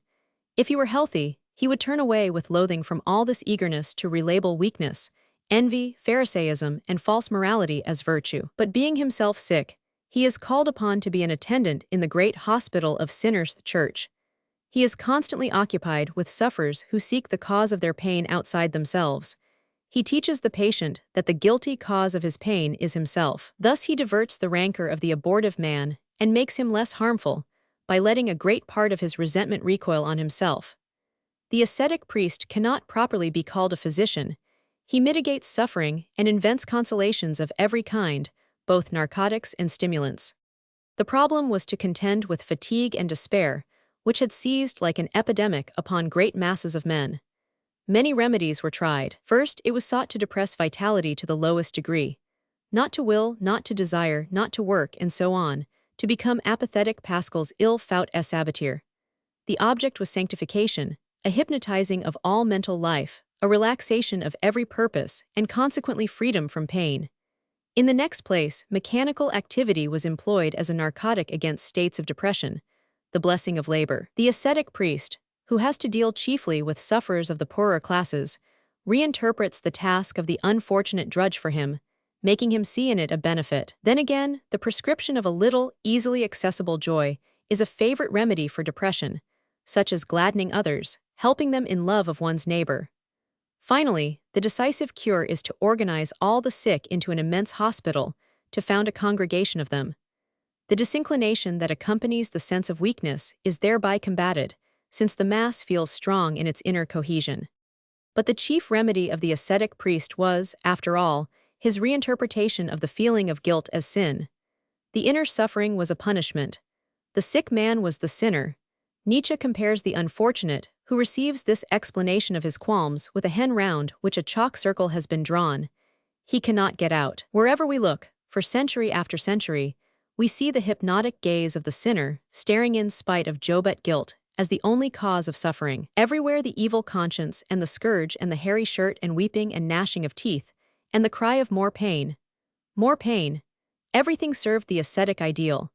And then arose epidemics like those of St. Vitus's dance and the flagellants, witches' hysteria, and the wholesale delirium of extravagant sex, which still lingers in otherwise beneficially disciplined bodies, such as the Salvation Army. The ascetic ideal has as yet no real assailants. There is no decided prophet of a new ideal. Inasmuch as since the time of Copernicus science has constantly tended to deprive man of his earlier belief in his own importance, its influence is rather favorable to asceticism than otherwise. At present, the only real enemies and underminers of the ascetic ideal are to be found in the charlatans of that ideal, in its hypocritical champions, who excite and maintain distrust of it. As the senselessness of suffering was felt to be a curse, the ascetic ideal gave it a meaning which brought a new flood of suffering with it, but which was better than none. In our day, a new ideal is in process of formation, which sees in suffering a condition of life, a condition of happiness, and which in the name of a new culture combats all that we have hitherto called culture. Among Nietzsche's works there is a strange book which bears the title, Thus Spake Zarathustra. It consists of 4 parts, written during the years 188,385, each part in about 10 days, and conceived chapter by chapter on long walks with a feeling of inspiration, as though each sentence had been shouted in my ear, as Nietzsche wrote in a private letter. The central figure and something of the form are borrowed from the Persian Avesta. Zarathustra is the mystical founder of a religion whom we usually call Zoroaster. His religion is the religion of purity, his wisdom is cheerful and dauntless, as that of one who laughed at his birth, his nature is light and flame. The eagle and the serpent, who share his mountain cave, the proudest and the wisest of beasts, are ancient Persian symbols. This work contains Nietzsche's doctrine in the form, so to speak, of religion. It is the Quran, or rather the Avesta, which he was impelled to leave obscure and profound, high-soaring and remote from reality, prophetic and intoxicated with the future, filled to the brim with the personality of its author, who again is entirely filled with himself. Among modern books that have adopted this tone and employed this symbolic and allegorical style may be mentioned Mickiewicz' book of the Polish pilgrims, Słowacki's Angeli, and The Words of a Believer by Lamenize, who was influenced by Mickiewicz. A newer work known to Nietzsche is Karl Spitteler's Prometheus and Epimetheus, but all these books, with the exception of Spitteler's, are biblical in their language. Zarathustra, on the other hand, is a book of edification for free spirits. Nietzsche himself gave this book the highest place among his writings. I do not share this view. The imaginative power which sustains it is not sufficiently inventive, and a certain monotony is inseparable from an archaistic presentment by means of types. But it is a good book for those to have recourse to who are unable to master Nietzsche's purely speculative works. It contains all his fundamental ideas in the form of poetic recital. Its merit is a style that from the first word to the last is full-toned, sonorous and powerful. now and then rather unctuous in its combative judgments and condemnations, always expressive of nay, self-intoxication, but rich in subtleties as in audacities sure and at times great. Behind this style lies a mood as of calm mountain air, so light, so ethereally pure that no infection, no bacteria can live in it, no noise, no stench, no dust assails it, nor does any path lead up. Clear sky above, open sea at the mountain's foot, and over all a heaven of light, an abyss of light, an azure bell, a vaulted silence above roaring waters and mighty mountain chains. On the heights Zarathustra is alone with himself, drawing in the pure air in full, deep breaths, alone with the rising sun, alone with the heat of noon, which does not impair the freshness, alone with the voices of the gleaming stars at night. A good, deep book it is. A book that is bright in its joy of life, dark in its riddles, a book for spiritual mountain climbers and daredevils, and for the few who are practiced in the great contempt of man that loathes the crowd, and in the great love of man that only loathes so deeply because it has a vision of a higher, braver humanity, which it seeks to rear and train. Zarathustra has sought the refuge of his cave out of disgust with petty happiness and petty virtues. He has seen that men's doctrine of virtue and contentment makes them ever smaller. Their goodness is in the main a wish that no one may do them any harm, therefore they forestall the others by doing them a little good. This is cowardice and is called virtue. True, they are at the same time quite ready to attack and injure, but only those who are once for all at their mercy, and with whom it is safe to take liberties. This is called bravery and is a still baser cowardice. But when Zarathustra tries to drive out the cowardly devils in men, the cry is raised against him, Zarathustra is godless. He is lonely, for all his former companions have become apostates, their young hearts have grown old, and not old even, only weary and slothful, only commonplace in this they call becoming pious again. Around light and liberty they once fluttered like gnats and young poets, and already are they mystifiers and mumblers and mollycoddles. They have understood their age. They chose their time well. For now do all nightbirds again fly abroad. Now is the hour of all that dread the light. Zarathustra loathes the great city as a hell for anchorites' thoughts. All lusts and vices are here at home, but here are also the virtuous, much appointable and appointed virtue. Much appointable virtue with scribe fingers and hardy sitting flesh and waiting flesh, blessed with little breast stars and padded, haunchless daughters. Here is also much piety and much devout spittle-licking and honey-slavering before the God of hosts. For from on high drippeth the star and the gracious spittle, and upward longeth every starless bosom. And Zarathustra loathes the state, loathes it as Henrik Ibsen did, and more profoundly than he. To him the state is the coldest of all cold monsters. Its fundamental lie is that it is the people. No, creative spirits were they who created the people and gave it a faith and a love, thus they served life. Every people is peculiar to itself, but the state is everywhere the same. The state is to Zarathustra that where the slow suicide of all is called life. The state is for the many too many. Only where the state leaves oft does the man who is not superfluous begin, the man who is a bridge to the superman. From states Zarathustra has fled up to his mountain, into his cave. In forbearance and pity lay his greatest danger. Rich in the little lies of pity he dwelt among men. Stung from head to foot by poisonous flies, and hollowed out like a stone by many drops of malice, thus did I sit among them, saying to myself, innocent is everything petty of its pettiness. Especially they who call themselves the good, they sting in all innocence, they lie in all innocence. How could they be just towards me? He who dwelleth among the good, him teacheth pity to lie. Pity breedeth bad air for all free souls, for the stupidity of the good is unfathomable. Their stiff wise men did I call wise, not stiff. Their gravediggers did I call searchers, and testers thus did I learn to confound speech. The gravediggers dig for themselves diseases. From old refuse arise evil exhalations. Upon the mountains one should live. And with blessed nostrils he breathes again the freedom of the mountains. His nose is now released from the smell of all that is human. There sits Zarathustra with old broken tables of the law around him and new half-rent tables, awaiting his hour, the hour when the lion shall come with the flock of doves, strength in company with gentleness, to do homage to him. And he holds out to men a new table, upon which such maxims as these are written. Spare not thy neighbor. My great love for the remotest ones commands it. Thy neighbor is something that must be surpassed. Say not, I will do unto others as I would they should do unto me. What thou doest, that can no man do to thee again. There is no requital. Do not believe that thou mayst not rob. A right which thou canst seize upon, shalt thou never allow to be given thee. Beware of good men, they never speak the truth.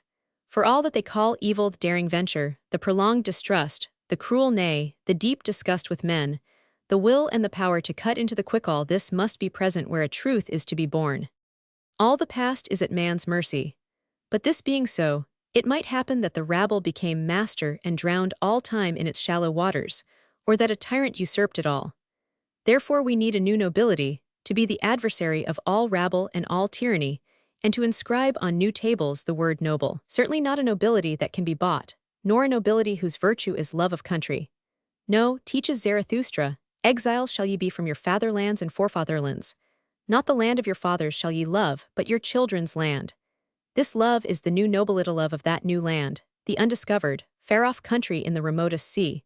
To your children shall ye make amends for the misfortune of being your father's children. Thus shall ye redeem all the past. Zarathustra is full of lenity. Others have said, thou shalt not commit adultery. Zarathustra teaches, the honest should say to each other, let us see whether our love continue. Let us fix a term, that we may find out whether we desire a longer term. What cannot be bent will be broken. A woman said to Zarathustra, indeed, I broke the marriage, but first did the marriage break me. Zarathustra is without mercy. It has been said, push not a leaning wagon. But Zarathustra says, that which is ready to fall shall ye also push. All that belongs to our day is falling and decaying. No one can preserve it, but Zarathustra will even help it to fall faster. Zarathustra loves the brave, but not the bravery that takes up every challenge. There is often more bravery in holding back and passing by and reserving one's self for a worthier foe. Zarathustra does not teach, ye shall love your enemies, but ye shall not engage in combat with enemies ye despise. Why so hard? Men cry to Zarathustra. He replies, why so hard? Once said the charcoal to the diamond, are we not near of kin? The creators are hard. Their blessedness it is to press their hand upon future centuries as upon wax. No doctrine revolts Zarathustra more than that of the vanity and senselessness of life. This is in his eyes ancient babbling, old wives' babbling. And the pessimists who sum up life with a balance of aversion and assert the badness of existence are the objects of his positive loathing. He prefers pain to annihilation. The same extravagant love of life is expressed in the Hymn to Life, written by his friend, Lou von Salome, which Nietzsche set for chorus and orchestra. We read here, so truly loves a friend his friend. As I love thee, O life in mystery hidden. If joy or grief to me thou send. If loud I laugh or else to weep am bidden. Yet love I thee with all thy changeful faces. And shouldst thou doom me to depart, so would I tear myself from thy embraces, as comrade from a comrade's heart. And the poem concludes, and if thou hast now left no bliss to crown me, lead on thou hast thy sorrow still. When Achilles chose to be a day laborer on earth rather than a king in the realm of the shades, the expression was a weak one in comparison with this passionate outburst, which paradoxically thirsts even for the cup of pain. Eduard von Hartmann believes in a beginning and end of the world process. He concludes that no eternity can lie behind us, otherwise everything possible must already have happened, which according to his contention is not the case. In sharp contrast to him, on this point as on others, Zarathustra teaches, with be it said, a somewhat shallow mysticism which is derived from the ancient Pythagoreans' idea of the circular course of history, and is influenced by Kohelet's Hebrew philosophy of lifeth eternal recurrence. That is to say, that all things eternally return and we ourselves with them, that we have already existed an infinite number of times and all things with us. The great clock of the universe is to him an hourglass, which is constantly turned and runs out again and again.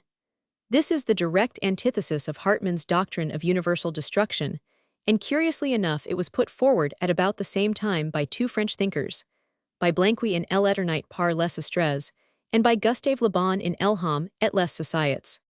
At his death Zarathustra will say, now I disappear and die. In a moment I shall be nothing, for the soul is mortal as the body. But the complex of causes in which I am involved will return, and it will continually reproduce me. At the close of the third part of Zarathustra, there is a chapter headed The Second Dance Song. Dance, in Nietzsche's language, is always an expression for the lofty lightness of mind, which is exalted above the gravity of earth and above all stupid seriousness. This song, extremely remarkable in its language, is a good specimen of the style of the work, when it soars into its highest flights of poetry. Life appears to Zarathustra as a woman. She strikes her castanets, and he dances with her, flinging out all his wrath with life and all his love of life. Lately looked I into thine eyes, O life. Gold saw I gleaming in thy night, and me heart stood still with the joy of it. A golden skiff saw I gleaming upon shadowy waters, a sinking, drinking, reblinking, golden swinging skiff.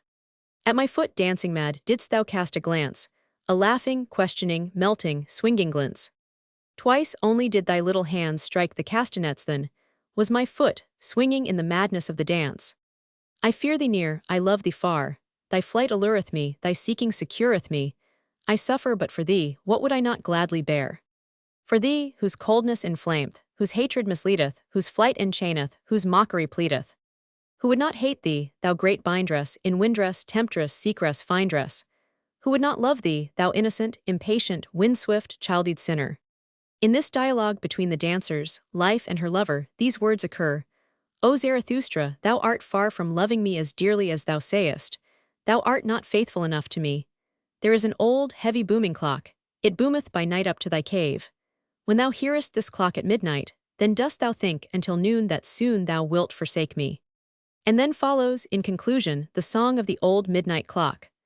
But in the fourth part of the work, in the section called the Sleepwalker's Song, this short strophe is interpreted line by line, in form half like a medieval watchman's chant, half like the hymn of a mystic. It contains the mysterious spirit of Nietzsche's esoteric doctrine, concentrated in the shortest formula. Midnight is drawing on, and as mysteriously, as terribly, and as cordially as the midnight bell speaketh to Zarathustra, so calleth he to the higher men. At midnight many a thing is heard which may not be heard by day, and the midnight speaketh, O man, take heed. Whither hath time gone? Have I not sunk into deep wells? The world sleepeth, and shuddering it asketh, who is to be master of the world? What saith the deep midnight? The bell boometh, the woodworm burroweth, the heartworm gnaweth. Ah, the world is deep. But the old bell is like a sonorous instrument. All pain hath bitten into its heart, the pain of fathers and forefathers, and all joy hath set it swinging. The joy of fathers and forefathers there riseth from the bell an odor of eternity, a rosablest, golden wine perfume of old happiness, and this song: The world is deep, and deeper than the day had thought. I am too pure for the rude hands of the day. The purest shall be masters of the world, the unacknowledged, the strongest, the midnight souls, who are brighter and deeper than any day. Deep is its woe. But joy goeth deeper than heart's grief. For grief saith, break my heart, fly away my pain, woe saith, begone. But ye higher men, said ye ever yea to a single joy, then said ye also yea unto all woe. For joy and woe are linked, enamored, inseparable. And all beginneth again, all is eternal. All joys desire eternity, deep, deep eternity. This, then, is the midnight song. O Mensch gebetst. Was spricht die Tief Mitternacht. Ich schlief. Os Tiefem Traum bin ich erwacht. Die Welt ist tief. Untiefer als der Tag gedeckt. Tief ist ihr way. Lustifer noch als Herzeleid. Way spricht, Verge. Dakale lust will Jugkate. Will tief Jugkate. Such is he then, this warlike mystic, poet and thinker, this immoralist who is never tired of preaching. Coming to him fresh from the English philosophers, one feels transported to another world. The Englishmen are all patient spirits, whose natural bent is towards the accumulation and investigation of a mass of small facts in order thereby to discover a law. The best of them are Aristotelian minds. Few of them fascinate us personally or seem to be of very complex personality. Their influence lies more in what they do than in what they are. Nietzsche, on the other hand, like Schopenhauer, is a guesser, a seer, an artist, less interesting in what he does than in what he is. Little as he feels himself a German, he nevertheless continues the metaphysical and intuitive tradition of German philosophy, and has the German thinker's profound dislike of any utilitarian point of view. In his passionate aphoristical form, he is unquestionably original. In the substance of his thought, he reminds one here and there of many another writer, both of contemporary Germany and of France.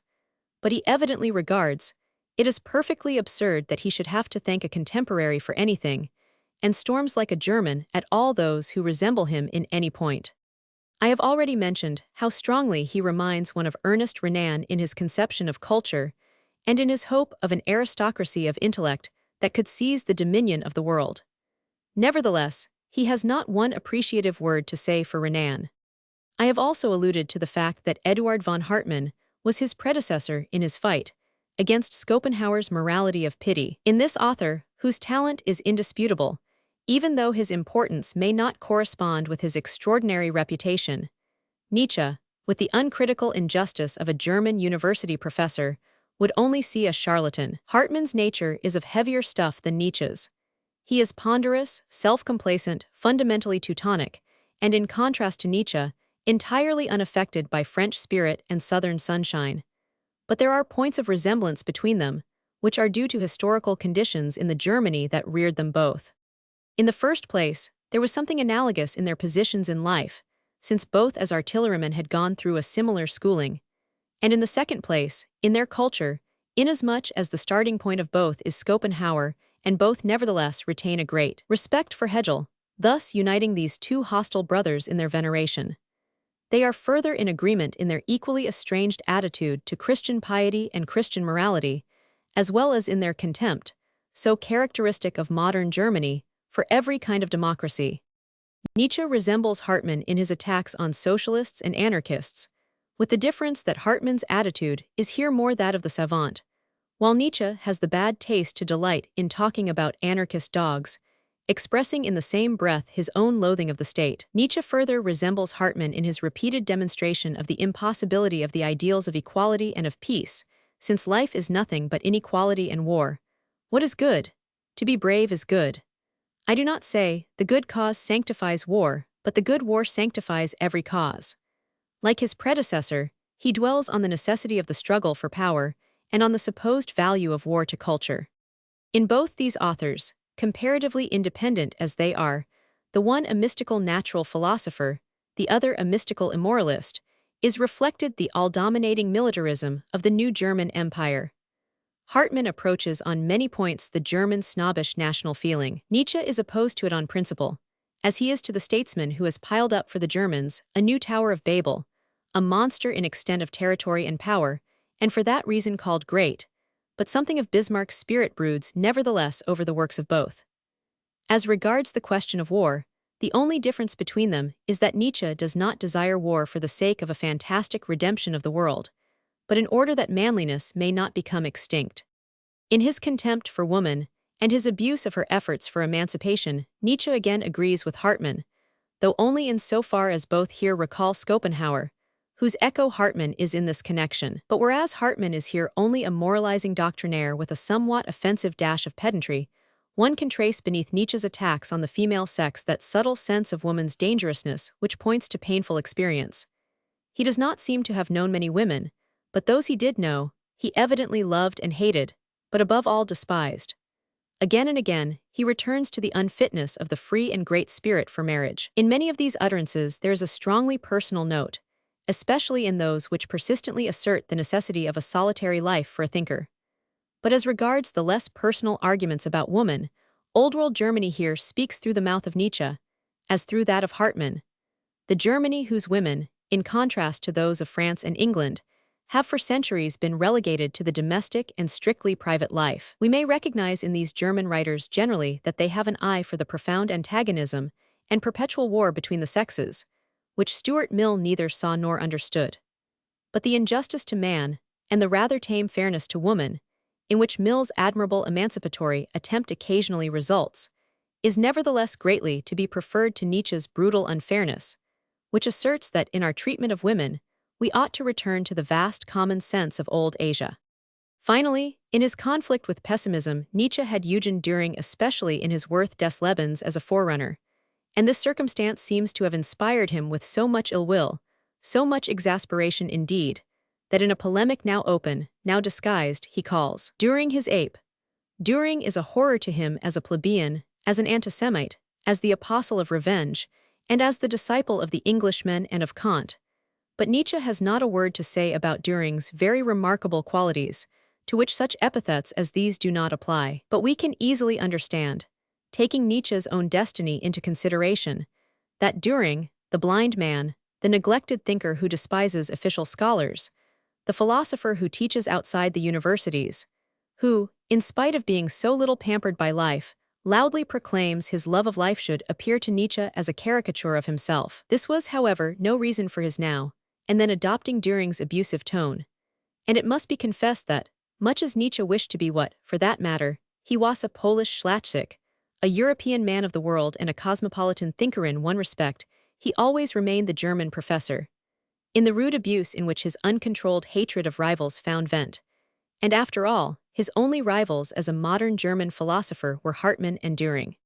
It is strange that this man, who learned such an immense amount from French moralists and psychologists like La Rochefoucauld, Chamfort and Stendhal, was able to acquire so little of the self-control of their form. He was never subjected to the restraint which the literary tone of France imposes upon every writer as regards the mention and exhibition of his own person. For a long time, he seems to have striven to discover himself and to become completely himself. In order to find himself, he crept into his solitude, as Zarathustra into his cave. By the time he had succeeded in arriving at full independent development and felt the rich flow of individual thought within him, he had lost all external standards for measuring his own value. All bridges to the world around him were broken down. The fact that no recognition came from without only aggravated his self-esteem. The first glimmer of recognition further exalted this self-esteem. At last, it closed above his head and darkened this rare and commanding intellect. As he stands disclosed in his incompleted lifework, he is a writer well worth studying. My principal reason for calling attention to him is that Scandinavian literature appears to me to have been living quite long enough on the ideas that were put forward and discussed in the last decade. It looks as though the power of conceiving great ideas were on the wane, and even as though receptivity for them were fast vanishing. People are still busy with the same doctrines, certain theories of heredity, a little Darwinism, a little emancipation of woman, a little morality of happiness, a little freethought, a little worship of democracy, etc. And as to the culture of our cultured people, the level represented approximately by the Revue des Deux Mondes threatens to become the high-water mark of taste.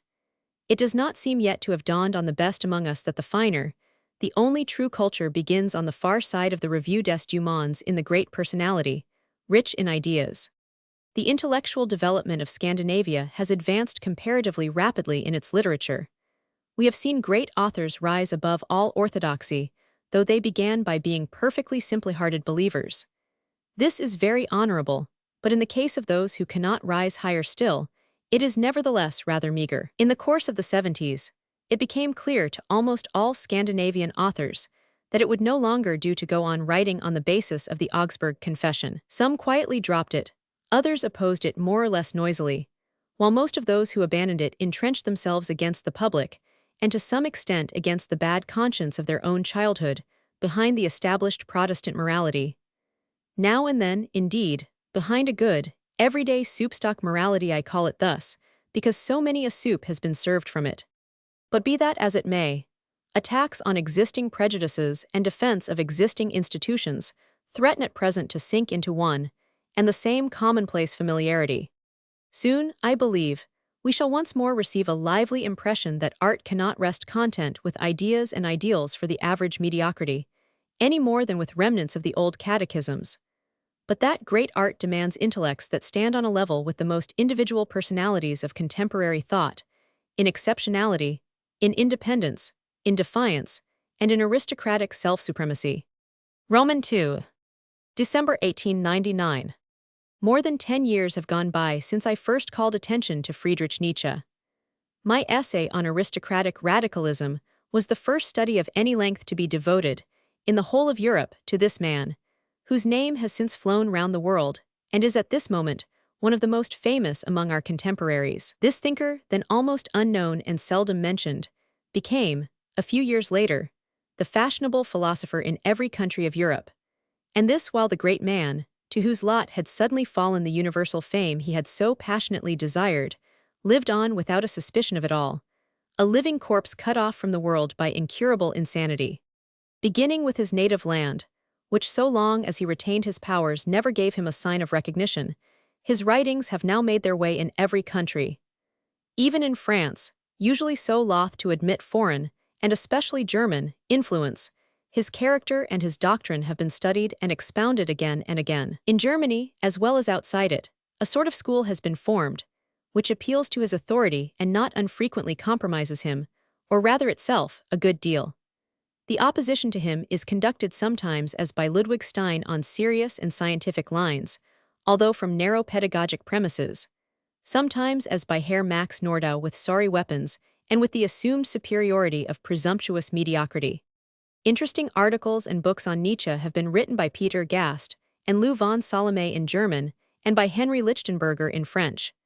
And in addition, Nietzsche's sister, Frau Elisabeth Forster Nietzsche, has not only published an excellent edition of his collected works including his youthful sketches, but has written his life and published his correspondence. My old essay on Nietzsche has thus long ago been outstripped by later works, the writers of which were able to take a knowledge of Nietzsche's work for granted and therefore to examine his writings, without at the same time having to acquaint the reader with their contents. That essay, it may be remembered, occasioned an exchange of words between Prof. Hofting and myself, in the course of which I had the opportunity of expressing my own views more clearly and of showing what points they had in common with Nietzsche's, and where they diverged from his. As of course, these polemical utterances of mine were not translated into foreign languages, no notice was taken of them anywhere abroad. The first essay itself, on the other hand, which was soon translated, brought me in a number of attacks, which gradually acquired a perfectly stereotyped formula. In an article by a Germanized Swede, who wanted to be specially spiteful, I was praised for having in that essay broken with my past and resolutely renounced the set of liberal opinions and ideas I had hitherto championed. Whatever else I might be blamed for, it had to be acknowledged that twice in my life I had been the spokesman of German ideas, in my youth of Hegel's, and in my maturer years of Nietzsche's. In a book by a noisy German charlatan living in Paris, Herr Nordau, it was shortly afterwards asserted that if Danish parents could guess what I was really teaching their children at the University of Copenhagen, they would kill me in the street downright. Incitement to murder, which was all the more comic in its pretext, as admission to my lectures has always been open to everybody, the greater part of these lectures has appeared in print, and finally, 20 years ago the parents used very frequently to come and hear me. It was repeated in the same quarter that after being a follower of Stuart Mill, I had in that essay turned my back on my past, since I had now appeared as an adherent of Nietzsche. This last statement was afterwards copied in a very childish book by a Viennese lady, who, without a notion of the actual facts, writes away, year in, year out, on Scandinavian literature for the benefit of the German public. This nonsense was finally disgorged once more in 1899 by Mr. Alfred Ibsen, who contributed to the London Athenaeum surveys of Danish literature, among the virtues of which impartiality did not find a place. In the face of these constantly repeated assertions from abroad, I may be permitted to make it clear once more, as I have already shown in Tilskuren in 1890, that my principles have not been in the slightest way modified through contact with Nietzsche. When I became acquainted with him, I was long past the age at which it is possible to change one's fundamental view of life. Moreover, I maintained many years ago, in reply to my Danish opponents, that my first thought with regard to a philosophical book was by no means to ask whether what it contains is right or wrong. I go straight through the book to the man behind it. And my first question is this: what is the value of this man? Is he interesting or not? If he is, then his books are undoubtedly worth knowing. Questions of right or wrong are seldom applicable in the highest intellectual spheres, and their answering is not unfrequently of relatively small importance. The first lines I wrote about Nietzsche were therefore to the effect that he deserved to be studied and contested. I rejoiced in him, as I rejoice in every powerful and uncommon individuality. And 3 years later, I replied to the attack of a worthy and able Swiss professor, who had branded Nietzsche as a reactionary and a cynic, in these words, amongst others: no mature reader studies Nietzsche with the latent design of adopting his opinions, still less with that of propagating them. We are not children in search of instruction, but skeptics in search of men, and we rejoice when we have found a manth rarest thing there is. It seems to me that this is not exactly the language of an adherent, and that my critics might spare some of their powder and shot as regards my renunciation of ideas. It is a nuisance to be forced, now and then, to reply in person to all the allegations that are accumulated against one year by year in the European press. But when others never write a sensible word about one, it becomes an obligation at times to stand up for oneself. My personal connection with Nietzsche began with his sending me his book, Beyond Good and Evil. I read it, received a strong impression, though not a clear or decided one, and did nothing further about it for one reason, because I receive every day far too many books to be able to acknowledge them. But as in the following year the genealogy of morals was sent me by the author, and as this book was not only much clearer in itself, but also threw new light on the earlier one, I wrote Nietzsche a few lines of thanks, and this led to a correspondence which was interrupted by Nietzsche's attack of insanity 13 months later. The letters he sent me in that last year of his conscious life appear to me to be of no little psychological and biographical interest. Correspondence between Friedrich Nietzsche and Georg Brandes. Brandes to Nietzsche. Copenhagen, Nov. 26, 1887. Dear Sir, a year ago I received through your publisher your work Beyond Good and Evil. The other day your latest book reached me in the same way. Of your other books I have Human, All Too Human. I had just sent the 2 volumes I possessed to the binder, when the genealogy of morals arrived, so that I have not been able to compare it with the earlier works, as I mean to do. By degrees I shall read everything of yours attentively. This time, however, I am anxious to express at once my sincere thanks for the book sent. It is an honor to me to be known to you, and known in such a way that you should wish to gain me as a reader. A new and original spirit breathes to me from your books. I do not yet fully understand what I have read. I cannot always see your intention. But I find much that harmonizes with my own ideas and sympathies, the depreciation of the ascetic ideals, and the profound disgust with democratic mediocrity, your aristocratic radicalism, your contempt for the morality of pity is not yet clear to me. There were also in the other work some reflections on women in general, which did not agree with my own line of thought. Your nature is so absolutely different from mine that it is not easy for me to feel at home. In spite of your universality, you are very German in your mode of thinking and writing. You are one of the few people with whom I should enjoy a talk. I know nothing about you. I see with astonishment that you are a professor and doctor. I congratulate you in any case on being intellectually so little of a professor. I do not know what you have read of mine. My writings only attempt the solution of modest problems. For the most part, they are only to be had in Danish. For many years I have not written German. I have my best public in the Slavonic countries, I believe. I have lectured in Warsaw for 2 years in succession, and this year in Petersburg and Moscow, in French. Thus I endeavor to break through the narrow limits of my native land. Although no longer young, I am still one of the most inquisitive of men, and one of the most eager to learn. You will therefore not find me closed against your ideas, even when I differ from you in thought and feeling. I am often stupid, but never in the least narrow. Let me have the pleasure of a few lines, if you think it worth the trouble. Yours gratefully, Georg Brandes. Nietzsche to Brandes. Nice Deck, 2, 1887. My dear Sir, a few readers whom one honors, and beyond them no readers at all, that is really what I desire. As regards the latter part of this wish, I am bound to say my hope of its realization is growing less and less. All the more happy am I in satis sunt passae, that the passae do not fail and have never failed me. Of the living amongst them, I will mention to name only those whom you are certain to know: my distinguished friend Jakob Burckhardt, Hans von Bülow, H. Taine, and the Swiss poet Keller. Of the dead, the old Hegelian Bruno Bauer and Richard Wagner. It gives me sincere pleasure that so good a European and missionary of culture as yourself will in future be numbered amongst them. I thank you with all my heart for this proof of your goodwill. I am afraid you will find it a difficult position.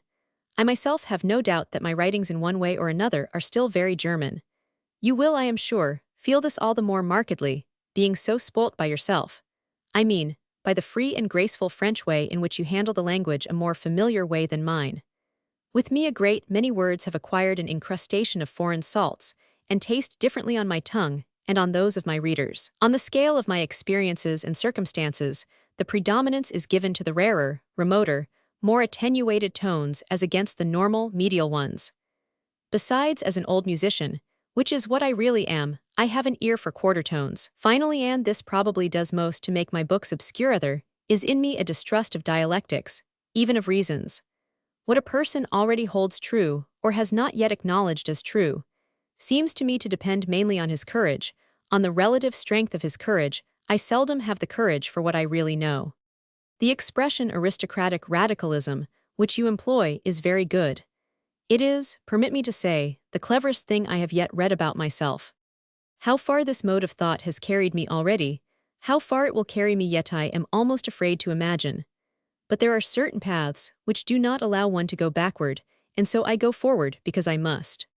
That I may not neglect anything on my part that might facilitate your access to my caveat is, my Philosophie Leipzig publisher shall send you all my older books en bloc. I recommend you especially to read the new prefaces to them. They have nearly all been republished. These prefaces, if read in order, will perhaps throw some light upon me, assuming that I am not obscurity in itself obscure in myself, as obscurissimus obscurorum virorum. For that is quite possible. Are you a musician? A work of mine for chorus and orchestra is just being published, a hymn to life. This is intended to represent my music to posterity, and one day to be sung in my memory, assuming that there is enough left of me for that. You see what posthumous thoughts I have. But a philosophy like mine is like a gravate takes one from among the living. Beni vixit qui beni laduit was inscribed on Descartes' tombstone. What an epitaph, to be sure. I too hope we may meet some day. Yours, Nietzsche. NBI am staying this winter at Nice. My summer address is Sils Maria, Upper Engadine, Switzerland. I have resigned my professorship at the university. I am 3 parts blind. Brands to Nietzsche. Copenhagen Dec. 15, 1887. My dear sir, the last words of your letter are those that have made most impression on me, those in which you tell me that your eyes are seriously affected. Have you consulted good oculists, the best? It alters one's whole psychological life if one cannot see well. You owe it to all who honor you to do everything possible for the preservation and improvement of your sight. I have put off answering your letter because you announced the sending of a parcel of books, and I wish to thank you for them at the same time. But as the parcel has not yet arrived, I will send you a few words today. I have your books back from the binder, and have gone into them as deeply as I was able amid the stress of preparing lectures, and all kinds of literary and political work. December 17. I am quite willing to be called a good European, less so to be called a missionary of culture. I have a horror of all missionary effort because I have come across none but moralizing missionaries, and I am afraid I do not altogether believe in what is called culture. Our culture as a whole cannot inspire enthusiasm, can it? And what would a missionary be without enthusiasm? In other words, I am more isolated than you think. All I meant by being German was that you write more for yourself, think more of yourself in writing, than for the general public. Whereas most non-German writers have been obliged to force themselves into a certain discipline of style, which no doubt makes the latter clearer and more plastic, but necessarily deprives it of all profundity and compels the writer to keep to himself his most intimate and best individuality, the anonymous in him.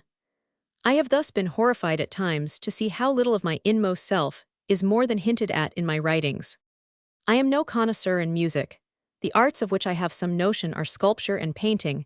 I have to thank them for my deepest artistic impressions. My ear is undeveloped. In my young days, this was a great grief to me. I used to play a good deal and worked at thoroughbass for a few years, but nothing came of it. I can enjoy good music keenly, but still am one of the uninitiated. I think I can trace in your works certain points of agreement with my own taste, your predilection for Bayle, for instance, and for Taine, but the latter I have not seen for 17 years. I am not so enthusiastic about his work on the Revolution as you seem to be. He deplores and harangues an earthquake. I use the expression aristocratic radicalism because it so exactly defines my own political convictions. I am a little hurt, however, at the offhand and impetuous pronouncements against such phenomena as socialism and anarchism in your works. The anarchism of Prince Kropotkin, for instance, is no stupidity. The name, of course, is nothing. Your intellect, which is usually so dazzling, seems to me to fall a trifle short where truth is to be found in a nuance. Your views on the origin of the moral ideas interest me in the highest degree. You charido my delighted astonishment a certain repugnance, which I feel for Herbert Spencer. With us he passes for the god of philosophy. However, it is as a rule a distinct merit with these Englishmen that their not very high-soaring intellect shuns hypotheses, whereas hypothesis has destroyed the supremacy of German philosophy. Is not there a great deal that is hypothetical in your ideas of caste distinctions as the source of various moral concepts? I know whom you attack, have met him in Berlin. He was a quiet man, rather distinguished in his bearing, but a somewhat dry and limited intellect. He was living according to his own account, as brother and sister with a quite young and intelligent Russian lady, who published a year or two ago a book called Der Kampf um Gott, but this gives no idea of her genuine gifts. I am looking forward to receiving the books you promise me. I hope in future you will not lose sight of me. Yours, Georg Brandes. Nietzsche to Brandes. Nice Jan. 8, 1888. You should not object to the expression missionary of culture. What better way is there of being one in our day than that of missionizing one's disbelief in culture? To have understood that our European culture is a vast problem, and by no means a solution is, not such a degree of introspection and self-conquest nowadays culture itself. I am surprised my books have not yet reached you. I shall not omit to send a reminder to Leipzig. At Christmas time, messieurs, the publishers are apt to lose their heads. Meanwhile, may I be allowed to bring to your notice a daring curiosity over which no publisher has authority, and an editum of mine that is among the most personal things I can show. It is the fourth part of my Zarathustra. Its proper title, with regard to what precedes and follows it, should be Zarathustra's Temptation. An interlude. Perhaps this is my best answer to your question about my problem of pity. Besides which, there are excellent reasons for gaining admission to me by this particular secret door, provided that one crosses the threshold with your eyes and ears. Your Jon Zola reminded me once more. Like everything I have met with of yours, the last was an essay in the Goethe yearbook, in the most agreeable way of your natural tendency towards every kind of psychological optics. When working out the most difficult mathematical problems of the aim, modern, you are as much in your element as a German scholar in such case is apt to be out of his. Or do you perhaps think more favorably of present-day Germans? It seems to me that they become year by year more clumsy and rectangular in rebus psychologicis, in direct contrast to the Parisians, with whom everything is becoming nuance and mosaic, so that all events below the surface escape their notice. For example, my beyond good and evil, what an awkward position it has put them in. Not one intelligent word has reached me about this book, let alone an intelligent sentiment. I do not believe even the most well-disposed of my readers has discovered that he has here to deal with the logical results of a perfectly definite philosophical sensibility, and not with a medley of 100 promiscuous paradoxes and heterodoxies. Nothing of the kind has been experienced. My readers do not bring to it 1,000th part of the passion and suffering that is needed. An immoralist. This does not suggest anything to them. By the way, the Goncourts in one of their prefaces claim to have invented the phrase document humain, but for all that 1,000, Taine may well be its real originator. You are right in what you say about haranguing an earthquake, but such quixotism is among the most honorable things on this earth. With the greatest respect. Yours, Nietzsche. Brandes to Nietzsche. Copenhagen, Jan. 11, 1888. My dear sir, your publisher has apparently forgotten to send me your books, but I have today received your letter with thanks. I take the liberty of sending you herewith one of my books in proof, because unfortunately I have no other copy at hand, a collection of essays intended for export, therefore not my best wares. They date from various times and are all too polite, too laudatory, too idealistic in tone. I never really say all I think in them.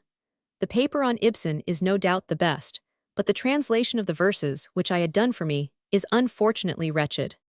There is one Scandinavian writer whose works would interest you, if only they were translated. Søren Kierkegaard. He lived from 1813 to 1855 and is in my opinion one of the profoundest psychologists that have ever existed. A Little Book 1. Wrote about him translated. Leipzig, 1879 gives no adequate idea of his genius, as it is a sort of polemical pamphlet written to counteract his influence. But in a psychological respect it is, I think, the most subtle thing I have published. The essay in the Goethe yearbook was unfortunately shortened by more than a third, as the space had been reserved for me. It is a good deal better in Danish. If you happen to read Polish, I will send you a little book that I have published only in that language. I see the new Rivista Contemporanea of Florence has printed a paper of mine on Danish literature. You must not read it. It is full of the most ridiculous mistakes. It is translated from the Russian, I must tell you. I had allowed it to be translated into Russian from my French text, but could not check this translation. Now it appears in Italian from the Russian with fresh absurdities, amongst others in the names on account of the Russian pronunciation, G for H throughout. I am glad you find in me something serviceable to yourself. For the last 4 years, I have been the most detested man in Scandinavia. Every day the papers rage against me, especially since my last long quarrel with Bjornson, in which the moral German papers all took part against me. I dare say you know his absurd play, A Gauntlet, his propaganda for male virginity, and his covenant with the spokeswomen of the demand for equality in morals. Anything like it was certainly unheard of till now. In Sweden, these insane women have formed great leagues in which they vow only to marry virgin men. I suppose they get a guarantee with them, like watches. Only the guarantee for the future is not likely to be forthcoming. I have read the 3 books of yours that I know again and again. There are 2 or 3 bridges leading from my inner world to yours. Caesarism, hatred of pedantry, a sense for Baal, etc., but still most of it is strange to me. Our experiences appear to be so infinitely dissimilar. You are without doubt the most suggestive of all German writers. Your German literature, I do not know what is the matter with it. I fancy all the brains must go into the general staff or the administration. The whole life of Germany and all your institutions are spreading the most hideous uniformity, and even authorship is stifled by publishing. You're obliged and respectful. Georg Brandes. Nietzsche to Brandes. Nice Feb. 19, 1888. You have laid me under a most agreeable obligation with your contribution to the idea of modernity, for it happens that this winter I am circling round this paramount problem of values, very much from above and in the manner of a bird, and with the best intention of looking down upon the modern world with as unmodern an eye as possible. I admire, let me confess it, the tolerance of your judgment, as much as the moderation of your sentences. How you suffer these little children to come unto you, even Hayes. On my next visit to Germany, I propose to take up the psychological problem of Kierkegaard, and at the same time to renew acquaintance with your older literature. It will be of use to me in the best sense of the word and will serve to restore good humor to my own severity and arrogance of judgment. My publisher telegraphed to me yesterday that the books had gone to you. I will spare you and myself the story of why they were delayed. Now, my dear sir, may you put a good face on a bad bargain, I mean on this Nietzsche literature. I myself cherish the notion of having given the new Germans the richest, most actual, and most independent books of any they possess, also of being in my own person a capital event in the crisis of the determination of values. But this may be an error, and, what is more, a piece of foolishness. I do not want to have to believe anything of the sort about myself. 1 or 2 further remarks. They concern my firstlings, the Juvenilia and Juvenalia. The pamphlet against Strauss, the wicked merrymaking of a very free spirit at the expense of one who thought himself such, led to a terrific scandal. I was already a professor ordinarius at the time, therefore in spite of my 27 years, a kind of authority and something acknowledged.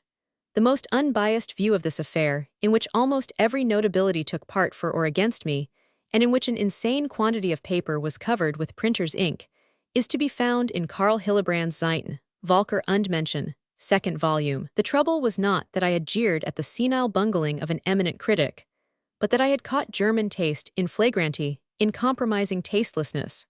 For in spite of all party differences of religion and theology, it had unanimously admired Strauss's Alten und Neuen Glauben as a masterpiece of freedom and subtlety of thought, even the style.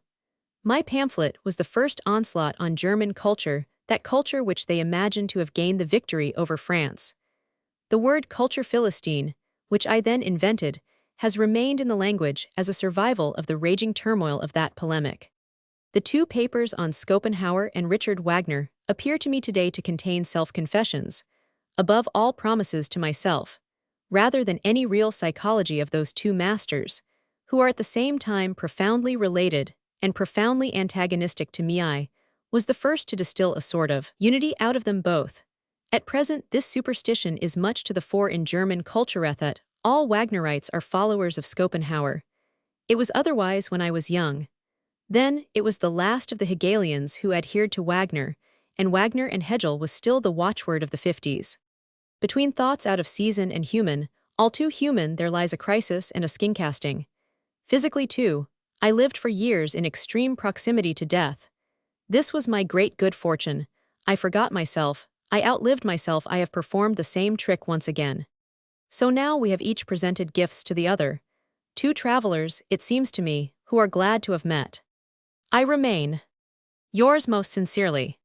Nietzsche. Brands to Nietzsche. Copenhagen, March 7, 1888. My dear sir, I imagine you to be living in fine spring weather. Up here we are buried in abominable snowdrifts and have been cut off from Europe for several days. To make things worse, I have this evening been talking to some 100 imbeciles, and everything looks gray and dreary around me, so to revive my spirits a little I will thank you for your letter of February 19 and your generous present of books. As I was too busy to write to you at once, I sent you a volume on German Romanticism, which I found on my shelves. I should be very sorry, however, that you should interpret my sending it otherwise than as a silent expression of thanks. The book was written in 1873 and revised in 1886, but my German publisher has permitted himself a number of linguistic and other alterations, so that the first 2 pages, for instance, are hardly mine at all. Wherever he does not understand my meaning, he puts something else, and declares that what I have written is not German. Moreover, the man promised to buy the rights of the old translation of my book, but from very foolish economy has not done so. The consequence is that the German courts have suppressed my book in 2 instances as pirated. Because I had included in it fragments of the old translation while the real pirate is allowed to sell my works freely. The probable result of this will be that I shall withdraw entirely from German literature. I sent that volume because I had no other. But the first one on the Emigrers, the 4th on the English and the 5th on the French Romanticists are all far, far better, written con amore. The title of the book, Modern Geister, is fortuitous. I have written some 20 volumes. I wanted to put together for abroad a volume on personalities whose names would be familiar. That is how it came about. Some things in it have cost a good deal of study, such as the paper on Tegner, which tells the truth about him for the first time. Ibsen will certainly interest you as a personality. Unfortunately, as a man, he does not stand on the same level that he reaches as a poet. Intellectually, he owes much to Kierkegaard, and he is still strongly permeated by theology. Bjornson, in his latest phase, has become just an ordinary literature. For more than 3 years I have not published a book. I felt too unhappy. These 3 years have been among the hardest of my life, and I see no sign of the approach of better times. However, I am now going to set about the publication of the 6th volume of my work and another book besides. It will take a deal of time. I was delighted with all the fresh books, turning them over and reading them. The youthful books are of great value to me. They make it far easier to understand you. I am now leisurely ascending the steps that lead up to your intellect. With Zarathustra, I began too precipitately. I prefer to advance upwards rather than to dive head first as though into a sea. I knew Hillebrand's essay and read years ago some bitter attacks on the book about Strauss. I am grateful to you for the word Kulturreferentin. I had no idea it was yours. I take no offense at the criticism of Strauss, although I have feelings of piety for the old gentleman. Yet he was always the Tübingen collegian. Of the other works I have at present only studied The Dawn of Day at all closely. I believe I understand the book thoroughly. Many of its ideas have also been mine. Others are new to me or put into a new shape, but not on that account strange to me. One solitary remark, so as not to make this letter too long. I am delighted with the aphorism on the hazard of marriage, aphorism 150. But why do you not dig deeper here? You speak somewhere with a certain reverence of marriage, which by implying an emotional ideal has idealized emotion her. However, you are more blunt and forcible. Why not for once say the full truth about it? I am of opinion that the institution of marriage, which may have been very useful in taming brutes, causes more misery to mankind than even the church has done. Church, monarchy, marriage, property, these are to my mind 4 old venerable institutions, which mankind will have to reform from the foundations in order to be able to breathe freely. And of these marriage alone kills the individuality, paralyses liberty, and is the embodiment of a paradox. But the shocking thing about it is that humanity is still too coarse to be able to shake it off. The most emancipated writers, so-called, still speak of marriage with a devout and virtuous air which maddens me, and they gain their point, since it is impossible to say what one could put in its place for the mob. There is nothing else to be done but slowly to transform opinion. What do you think about it? I should like very much to hear how it is with your eyes. I was glad to see how plain and clear your writing is. Externally, I suppose, You lead a calm and peaceful life down there. Mine is a life of conflict which wears one out. In these realms, I am even more hated now than I was 17 years ago.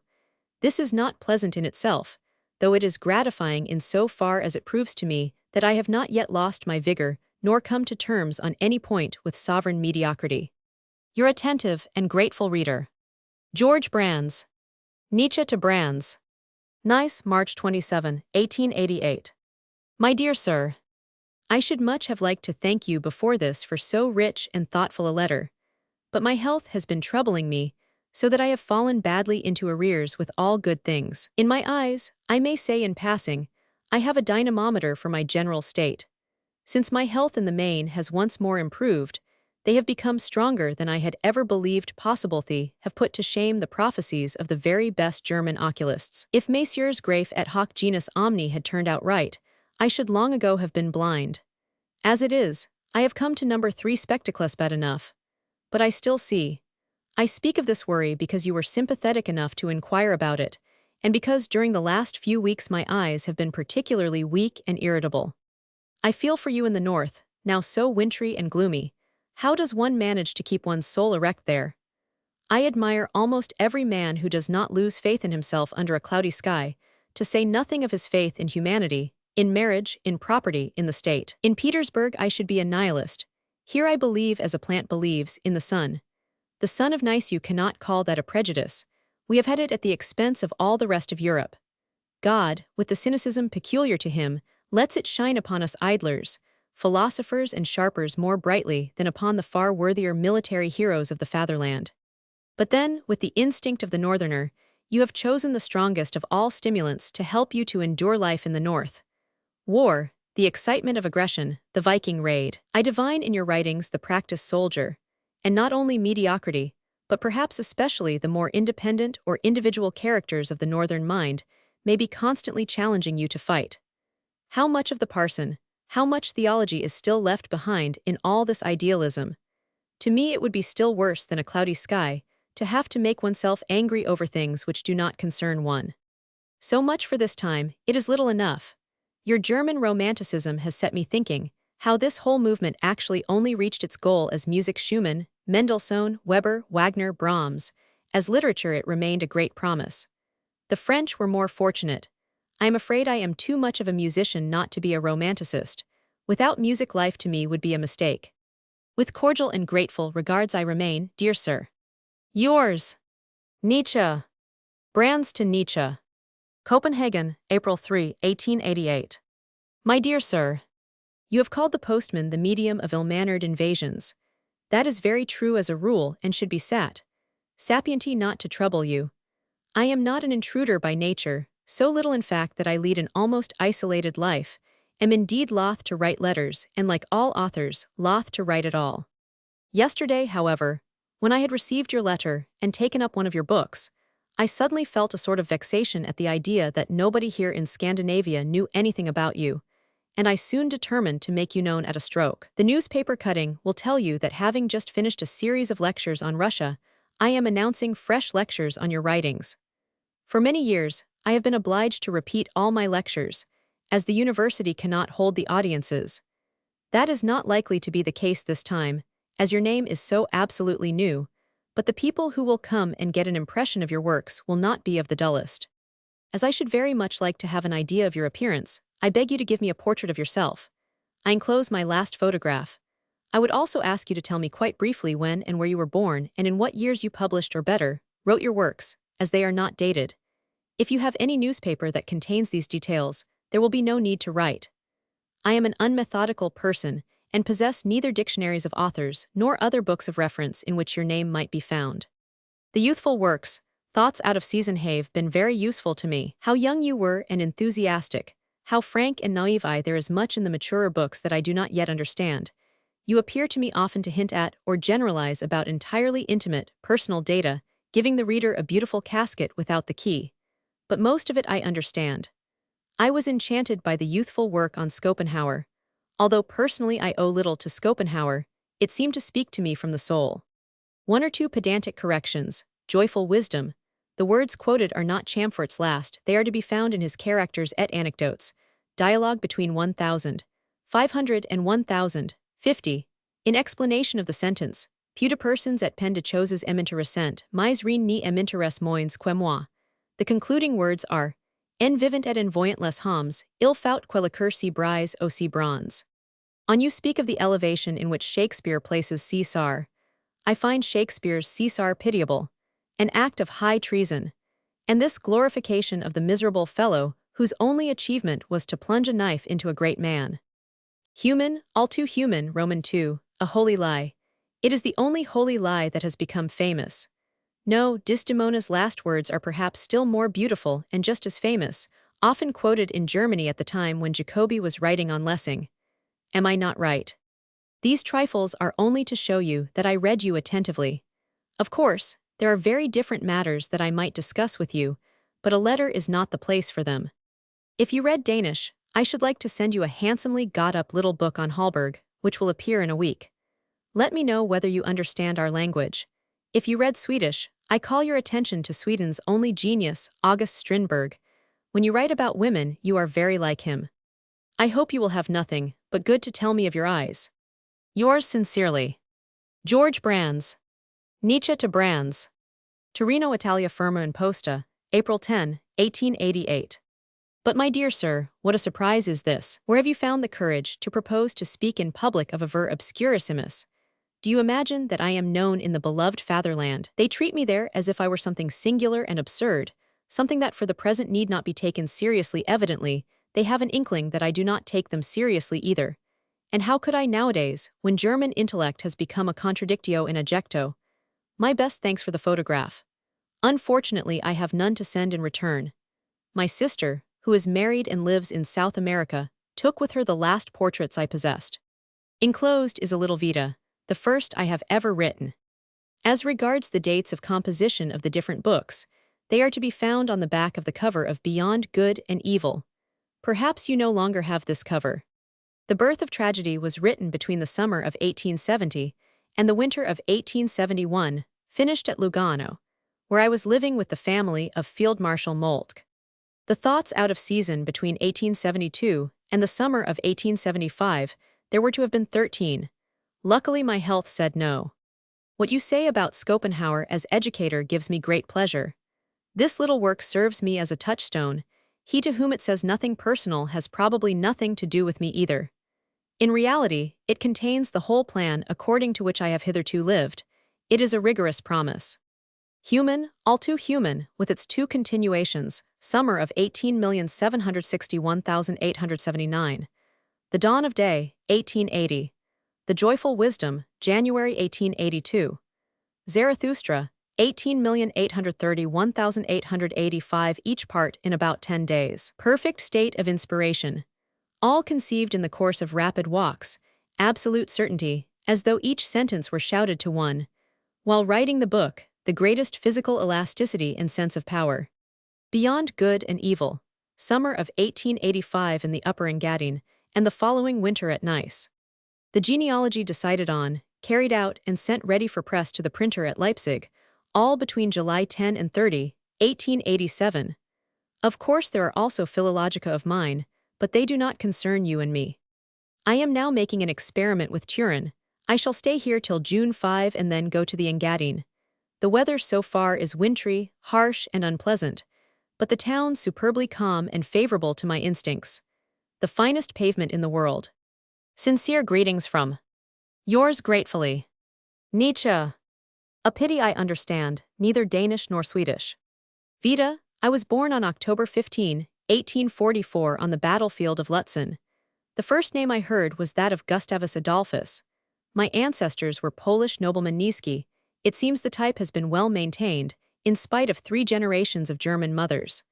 Abroad I am usually taken for a Pole. This very winter the visitors' list at Nice entered me comme Polonaise.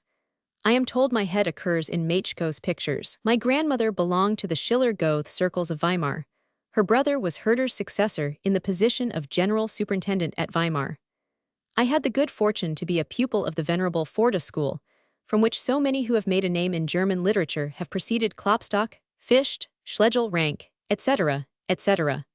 We had masters who would have or have done honor to any university. I studied at Bonn, afterwards at Leipzig. Old Ritschl, then the first philologist in Germany, singled me out almost from the first. At 22 I was a contributor to the Literarisches Centralblatt Zank. The foundation of the Philological Society of Leipzig, which still exists, is due to me. In the winter of 18,680,1869, the University of Bâle offered me a professorship. I was as yet not even a doctor. The University of Leipzig afterwards conferred the doctor's degree on me, in a very honorable way, without any examination, and even without a dissertation. From Easter 1869 to 1879, I was at Bâle. I was obliged to give up my rights as a German subject, since as an officer horse artillery I should have been called up too frequently, and my academic duties would have been interfered with. I am none the less master of two weapons, the saber and the cannon, and perhaps of a third. As well at Bâle everything went very well, in spite of my youth. It sometimes happened, especially with candidates for the doctor's degree, that the examinee was older than the examiner. I had the great good fortune to form a cordial friendship with Jakob Burckhardt, an unusual thing with that very hermit-like and secluded thinker. A still greater piece of good fortune was that from the earliest days of my Bâle existence, an indescribably close intimacy sprang up between me and Richard and Cosima Wagner, who were then living on their estate of Treibschen, near Lucerne, as though on an island, and were cut off from all former ties. For some years we had everything, great and small, in common, a confidence without bounds. You will find printed in Volume 7 of Wagner's complete works a message to me, referring to the birth of tragedy. As a result of these relations, I came to know a large circle of persons and personesses, in fact, pretty nearly everything that grows between Paris and Petersburg. By about 1876 my health became worse. I then spent a winter at Sorrento, with my old friend, Baroness Masonbug, Memoirs of an Idealist, and the sympathetic Dr. Re. There was no improvement. I suffered from an extremely painful and persistent headache, which exhausted all my strength. This went on for a number of years, till it reached such a climax of habitual suffering, that at that time I had 200 days of torment in the year. The trouble must have been due entirely to local causes. There is no neuropathic basis for it of any sort. I have never had a symptom of mental disturbance, not even of fever, nor of fainting. My pulse was at that time as slow as that of the first Napoleon 60. My speciality was to endure extreme pain, cru, vert, with perfect clarity, for 2 or 3 consecutive days, accompanied by constant vomiting of bile. The report has been put about that I was in a madhouse, and indeed that I died there. Nothing is further from the truth. As a matter of fact, my intellect only came to maturity during that terrible time.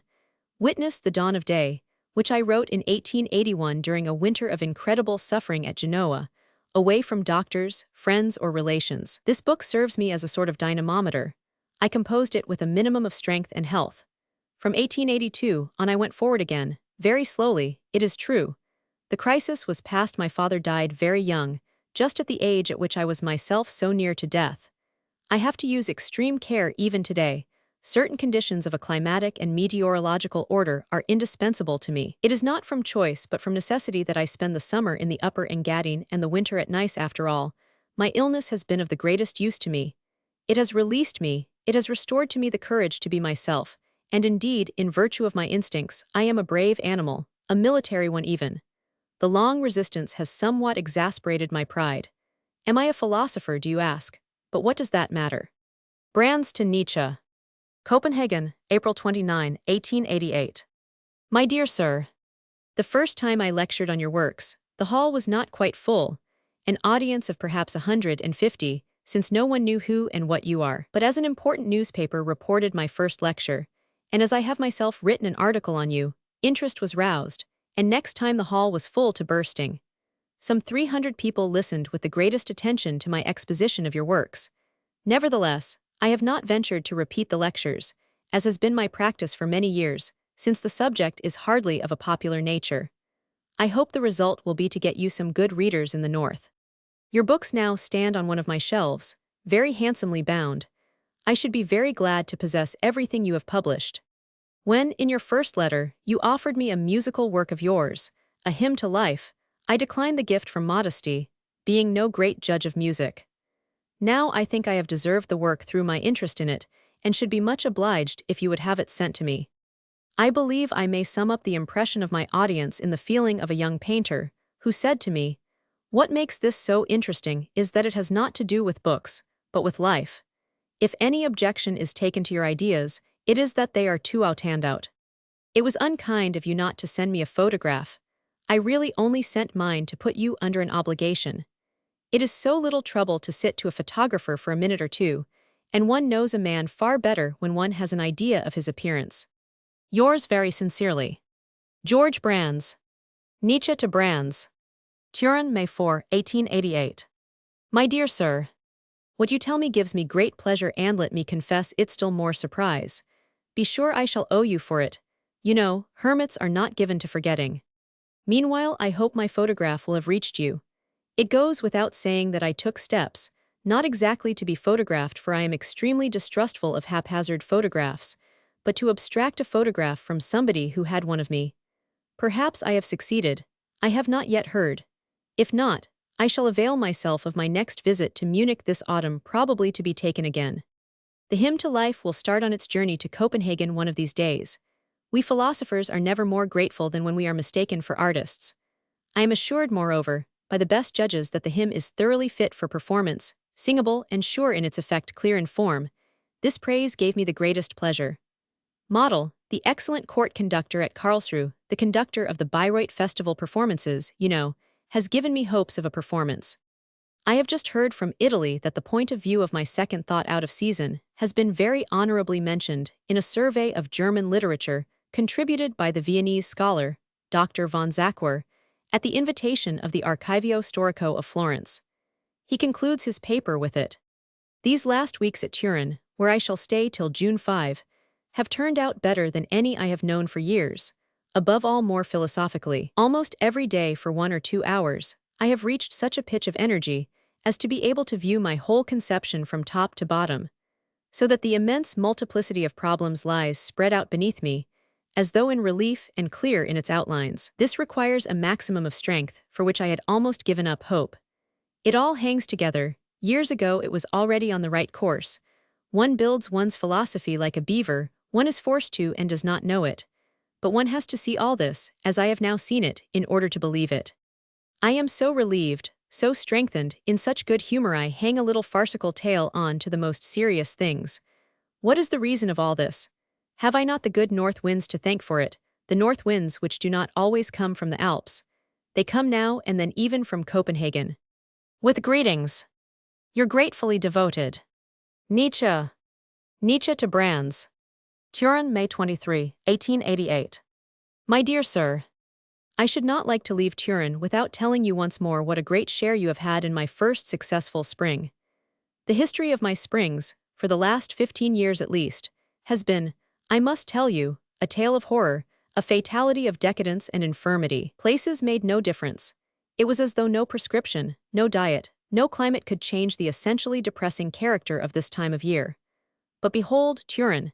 And the first good news, your news, my dear sir, which proved to me that I am alive, for I am sometimes apt to forget that I am alive. An accident, a question reminded me the other day that one of life's leading ideas is positively quenched in me, the idea of the future. No wish, not the smallest cloudlet of a wish before me. A bare expanse. Why should not a day from my 70th year be exactly like my day today? Have I lived too long in proximity to death to be able any longer to open my eyes to fair possibilities? But certain it is that I now limit myself to thinking from day to day, that I settle today what is to be done tomorrow and not for a single day beyond it. This may be irrational, unpractical, perhaps also unchristian. That preacher on the Mount forbade this very taking thought for the morrow, but it seems to me in the highest degree philosophical. I gained more respect for myself than I had before. I understood that I had unlearnt how to wish, without even wanting to do so. These weeks I have employed in transvaluing values. You understand this trope. After all, the alchemist is the most deserving kind of man there is. I mean the man who makes of what is base and despise something valuable, even gold. He alone confers wealth, the others merely give change. My problem this time is rather a curious one. I have asked myself what hitherto has been best hated, feared, despised by mankind, and of that, and nothing else I have made my. If only I am not accused of falsicoining, or rather, that is what will happen. Has my photograph reached you? My mother has shown me the great kindness of relieving me from the appearance of ungratefulness in such a special case. It is to be hoped the Leipzig publisher, E.W. Fritsch, has also done his duty and sent off the hymn. In conclusion, I confess to a feeling of curiosity. As it was denied me to listen at the crack of the door to learn something about myself, I should like to hear something in another way. 3 words to characterize the subjects of your different lecture. Much should I learn from 3 words. With cordial and devoted greetings. Georg Nietzsche. Brandes to Nietzsche. Copenhagen, May 23, 1888. My dear sir, for letter, portrait, and music I send you my best thanks. The letter and the music were an unqualified pleasure, the portrait might have been better. It is a profile taken at Naumburg, characteristic in its attitude, but with too little expression. You must look different from this. The writer of Zarathustra must have many more secrets written in his own face. I concluded my lectures on Fr. Nietzsche before Whitsuntide. They ended, as the papers say, in applause which took the form of an ovation. The ovation is yours almost entirely.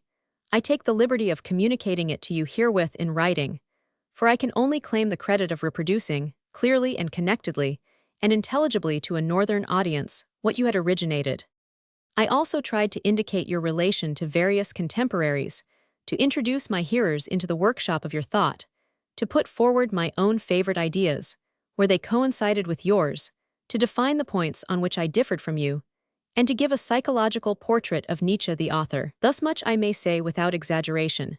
Your name is now very popular in all intelligent circles in Copenhagen, and all over Scandinavia it is at least known. You have nothing to thank me for. It has been a pleasure to me to penetrate into the world of your thoughts. My lectures are not worth printing, as I do not regard pure philosophy as my special province, and am unwilling to print anything dealing with a subject in which I do not feel sufficiently competent. I am very glad you feel so invigorated physically and so well disposed mentally. Here, after a long winter, we have mild spring weather. We are rejoicing in the first green leaves and in a very well-arranged northern exhibition that has been opened at Copenhagen. All the French artists of eminence, painters and sculptors are also exhibiting here. Nevertheless, I am longing to get away, but have to stay. But this cannot interest you. I forgot to tell you, if you do not know the Icelandic sagas, you must study them. You will find there a great deal to confirm your hypotheses and theories about the morality of a master race. In one trifling detail you seem to have missed the mark. Gothic has certainly nothing to do with good or God. It is connected with Jason, he who emits the seed, and means stallion man. On the other hand, our philologists here think your suggestion of bonus unus is much to the point. I hope that in future, we shall never become entirely strangers to one another. I remain your faithful reader and admirer. Georg Brandes.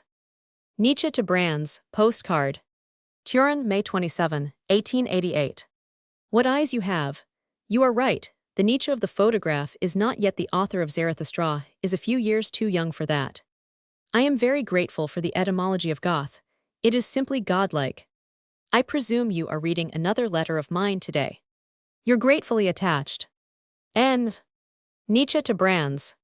Sils Maria, Sept. 13, 1888. My dear sir, herewith I do myself a pleasureth of recalling myself to your memory by sending you a wicked little book, but one that is none the less very seriously meant, the product of the good days of Turin. For I must tell you that since then there have been evil days in superfluity, such a decline in health, courage and will to life, to talk Schopenhauer, that the little spring idyll scarcely seemed credible any longer. Fortunately, I still possessed a document belonging to it, the case of Wagner. A musician's problem. Spiteful tongues will prefer to call it the fall of Wagner. Much as you may disclaim music the most importunate of all the muses, and with however good reason, yet pray look at this piece of musician's psychology. You, my dear Mr. Cosmopolitan, are far too European in your ideas not to hear in it 100 times more than my so-called countrymen, the musical Germans. After all, in this case I am a connoisseur in rebus et persona sand. Fortunately, enough of a musician by instinct to see that in this ultimate question of values, the problem is accessible and soluble through music. In reality, this pamphlet is almost written in French. I dare say it would be easier to translate it into French than into German. Could you give me 1 or 2 more Russian or French addresses to which there would be some sense in sending the pamphlet. In a month or two, something philosophical may be expected. Under the very inoffensive title of Leisure Hours of a Psychologist, I am saying agreeable and disagreeable things to the world, at large including that intelligent nation, the Germans. But all this is in the main nothing but recreation beside the main thing. The name of the latter is transvaluation of all values. Europe will have to discover a new Siberia, to which to consign the author of these experiments with values. I hope this high-spirited letter will find you in one of your usual resolute moods. With kind remembrances. Yours, Dr. Nietzsche. Addressed till middle of November, Torino, Italia, firma in posta. Brands to Nietzsche. Copenhagen, Oct. 6, 1888. My dear sir, your letter and valued gift found me in a raging fever of work. This accounts for my delay in answering. The mere sight of your handwriting gave me pleasurable excitement. It is sad news that you have had a bad summer. I was foolish enough to think that you had already got over all your physical troubles. I have read the pamphlet with the greatest attention and much enjoyment. I am not so unmusical that I cannot enter into the fun of it. I am merely not an expert. A few days before receiving the little book one, heard a very fine performance of Carmen. What glorious music! However, at the risk of exciting your wrath, I confess that Wagner's Tristan und Isolde made an indelible impression on me. I once heard this opera in Berlin, in a despondent, altogether shattered state of mind, and I felt every note. I do not know whether the impression was so deep because I was so 99. Do you know Bizot's widow? You ought to send her the pamphlet. She would like it. She is the sweetest, most charming of women, with a nervous tic that is curiously becoming, but perfectly genuine, perfectly sincere and full of fire. Only she has married again an excellent man, a barrister named Strauss of Paris. I believe she knows some German. I could get you her address, if it does not put you against her that she has not remained true to her Godney more than the Virgin Mary, Mozart's widow or Marie Louise. Bizot's child is ideally beautiful and charming, but I am gossiping.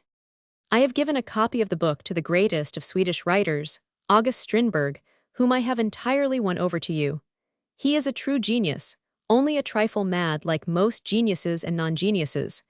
The other copy I shall also place with care. Paris I am not well acquainted with now. But send a copy to the following address, Madame la Princesse Anna Dmitrievna Tenishev, Quai Anglais 20, Petersburg. This lady is a friend of mine. She is also acquainted with the musical world of Petersburg and will make you known there. I have asked her before now to buy your works, but they were all forbidden in Russia, even human, all too human. It would also be as well to send a copy to Prince Urasov, who is mentioned in Turgenev's letters. He is greatly interested in everything German, and is a man of rich gifts, an intellectual gourmet. I do not remember his address for the moment, but can find it out.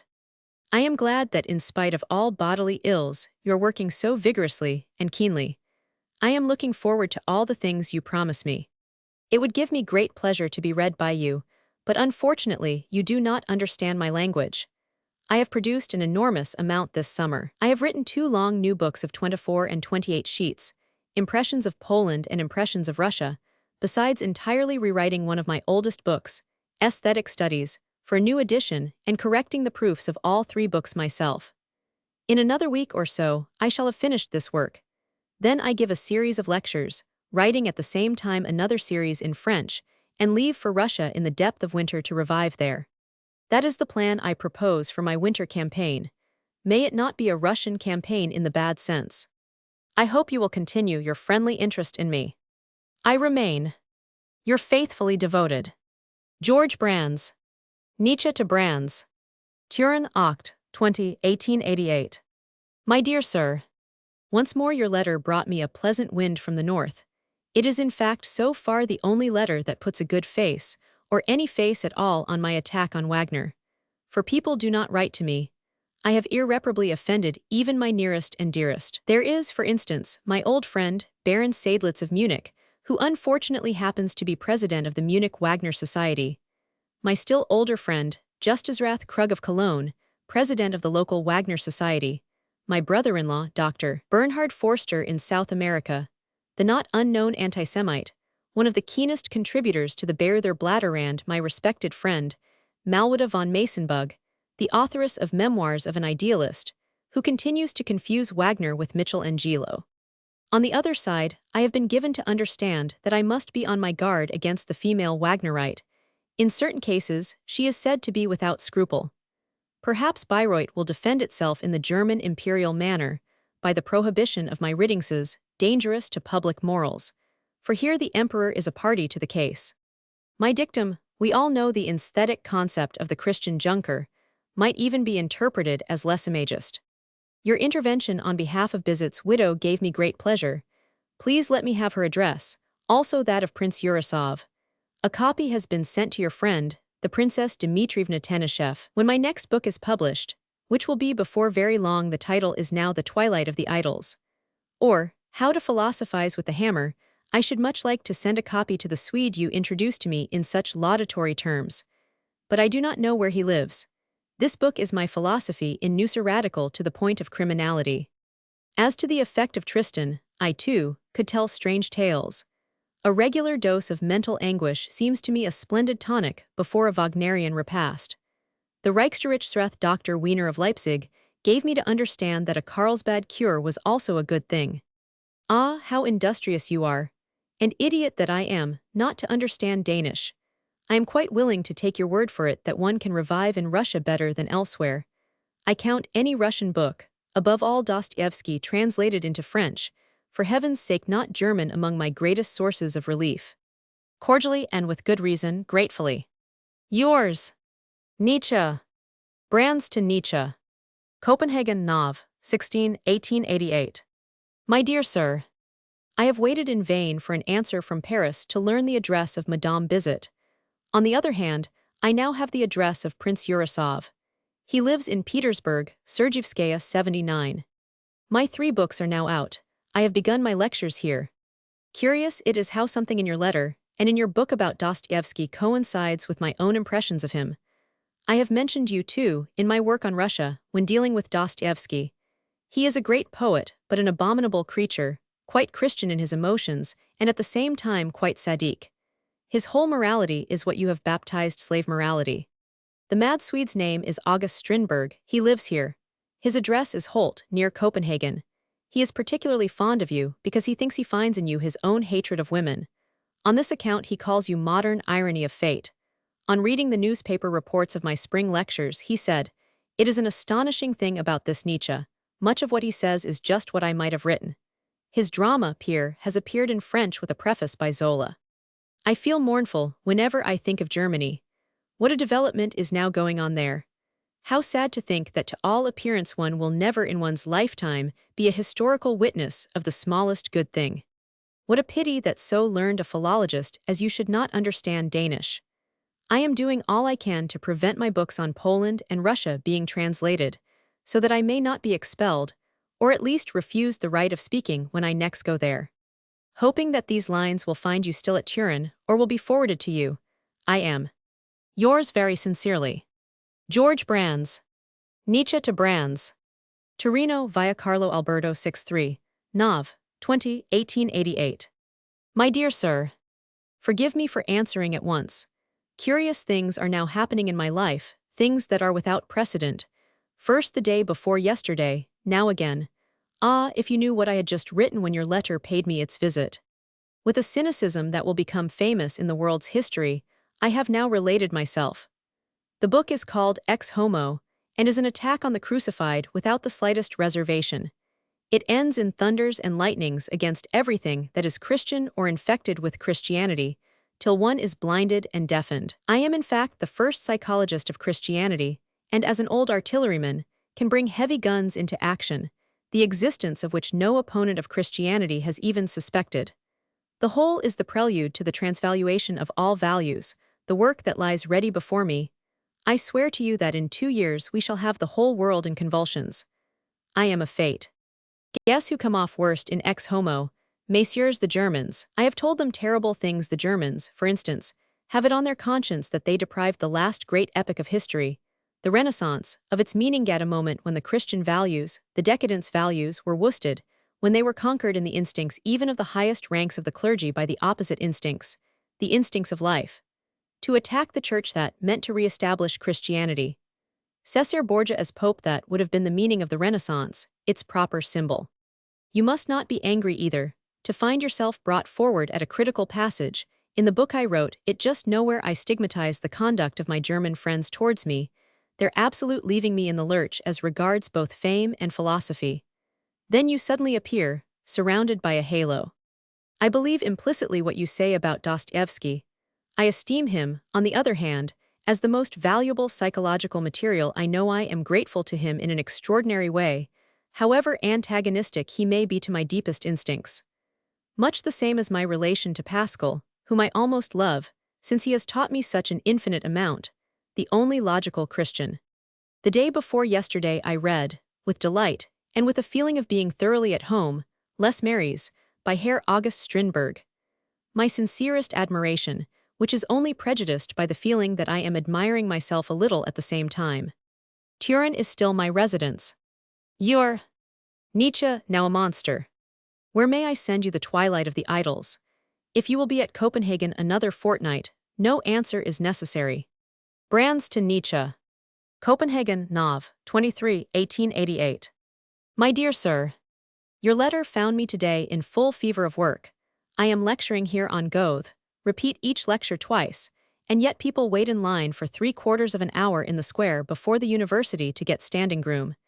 It amuses me to study the greatest of the great before so many. I must stay here till the end of the year.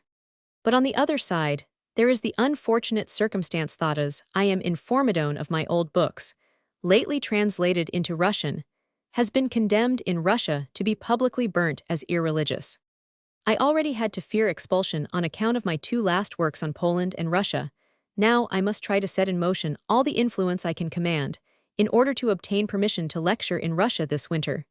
To make matters worse, nearly all letters to and from me are now confiscated. There is great anxiety since the disaster at Borki. It was just the same shortly after the famous attempts. Every letter was snapped up. It gives me lively satisfaction to see that you have again got through so much. Believe me, I spread your propaganda wherever I can. So late as last week I earnestly recommended Henrik Ibsen to study your works. With him too you have some kinship, even if it is a very distant kinship. Great and strong and unamiable, but yet worthy of love, is this singular person. Strindberg will be glad to hear of your appreciation. I do not know the French translation you mention, but they say here that all the best things in Gift as Mary's have been left out, especially the witty polemic against Ibsen. But read his drama Pier, there is a great scene in it. I am sure he would gladly send it you. But I see him so seldom, he is so shy on account of an extremely unhappy marriage. Imagine it, he abhors his wife intellectually and cannot get away from her physically. He is a monogamous misogynist. It seems curious to me that the polemical trait is still so strong in you. In my early days I was passionately polemical, now I can only expound. Silence is my only weapon of offense. I should as soon think of attacking Christianity as of writing a pamphlet against werewolves, I mean against the belief in werewolves.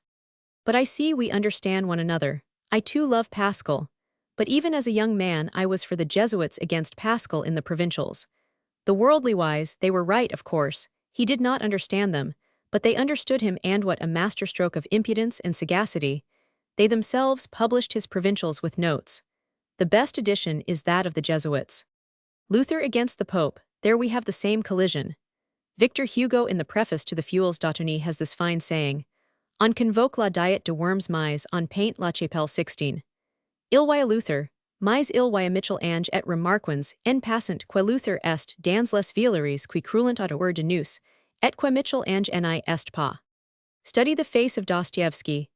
Half a Russian peasant's face, half a criminal physiognomy, flat nose, little piercing eyes under lids quivering with nervousness, this lofty and well-formed forehead, this expressive mouth that speaks of torments innumerable, of abysmal melancholy, of unhealthy appetites, of infinite pity, passionate envy. An epileptic genius, whose exterior alone speaks of the stream of gentleness that filled his spirit, of the wave of acuteness almost amounting to madness that mounted to his head, and finally of the ambition, the immense effort, and of the ill will that results from pettiness of soul. His heroes are not only poor and pitiable creatures, but simple-minded, sensitive ones, noble strumpets, often victims of hallucination, gifted epileptics, enthusiastic candidates for martyrdom, just those types, which we should suspect in the apostles and disciples of the early days of Christianity. Certainly, nothing could be farther removed from the Renaissance. I am excited to know how I can come into your book. I remain your faithfully devoted Georg Brandes. Unstamped, without further address, undated. Written in a large hand on a piece of paper, not notepaper ruled in pencil, such as children use. Postmark, Turin, January 4, 1889. To the friend Georg. When once you had discovered me, it was easy enough to find me. The difficulty now is to get rid of me. The Crucified. As Herr Max Nordau has attempted with incredible coarseness to brand Nietzsche's whole lifework as the production of a madman, I call attention to the fact that signs of powerful exaltation only appear in the last letter but one, and that insanity is only evident in the last letter of all, and then not in an unqualified form. But at the close of the year 1888 this dear and masterly mind began to be deranged. His self-esteem, which had always been very great, acquired a morbid character. His light and delicate self-irony, which appears not unfrequently in the letters here given, gave place to constantly recurring outbursts of anger with the German public's failure to appreciate the value of his works. It ill became a man of Nietzsche's intellect, who only a year before see letter No. 2 had desired a small number of intelligent readers, to take such offense at the indifference of the mob. He now gave expression to the most exalted ideas about himself. In his last book but one he had said, "I have given the Germans the profoundest books of any they possess." In his last he wrote, "I have given mankind the profoundest book it possesses." At the same time he yielded to an impulse to describe the fame he hoped to attain in the future as already his. As the reader will see, he had asked me to furnish him with the addresses of persons in Paris and Petersburg who might be able to make his name known in France and Russia. I chose them to the best of my judgment, but even before the books he sent had reached their destinations, Nietzsche wrote in a German review, "And thus I am treated in Germany, I who am already studied in Petersburg and Paris." That his sense of propriety was beginning to be deranged was already shown when sending the book to Princess Tenishev, see letter number 18. This lady wrote to me in astonishment, asking what kind of a strange friend I had recommended to her. He had been sufficiently wanting in taste to give the sender's name on the parcel itself as the Antichrist. Some time after I had received the last deranged and touching letter, another was shown me, which Nietzsche had presumably sent the same day, and in which he wrote that he intended to summon a meeting of sovereigns in Rome to have the young German emperor shot there. This was signed Nietzsche Caesar. The letter to me was signed the Crucified. It was thus evident that this great mind in its final megalomania had oscillated between attributing to itself the two greatest names in history, so strongly contrasted. It was exceedingly sad thus to witness the change that in the course of a few weeks reduced a genius, without equal to a poor helpless creature, in whom almost the last gleam of mental life was extinguished forever. Roman 3. August 1900. It sometimes happens that the death of a great individual recalls a half-forgotten name to our memory, and we then disinter for a brief moment the circumstances, events, writings, or achievements which gave that name its renown. Although Friedrich Nietzsche in his silent madness had survived himself for 11.5 years, there is no need at his death to resuscitate his works or his fame. For during those very years in which he lived on in the night of insanity, his name has acquired a luster unsurpassed by any contemporary reputation, and his works have been translated into every language and are known all over the world. To the older among us, who have followed Nietzsche from the time of his arduous and embittered struggle against the total indifference of the reading world, this prodigiously rapid attainment of the most absolute and worldwide renown has in it something in the highest degree surprising. No one in our time has experienced anything like it. In the course of 5 or 6 years, Nietzsche's intellectual tendency, now more or less understood, now misunderstood, now involuntarily caricatured, became the ruling tendency of a great part of the literature of France, Germany, England, Italy, Norway, Sweden, and Russia. Note, for example, the influence of this spirit on Gabriel D'Annunzio.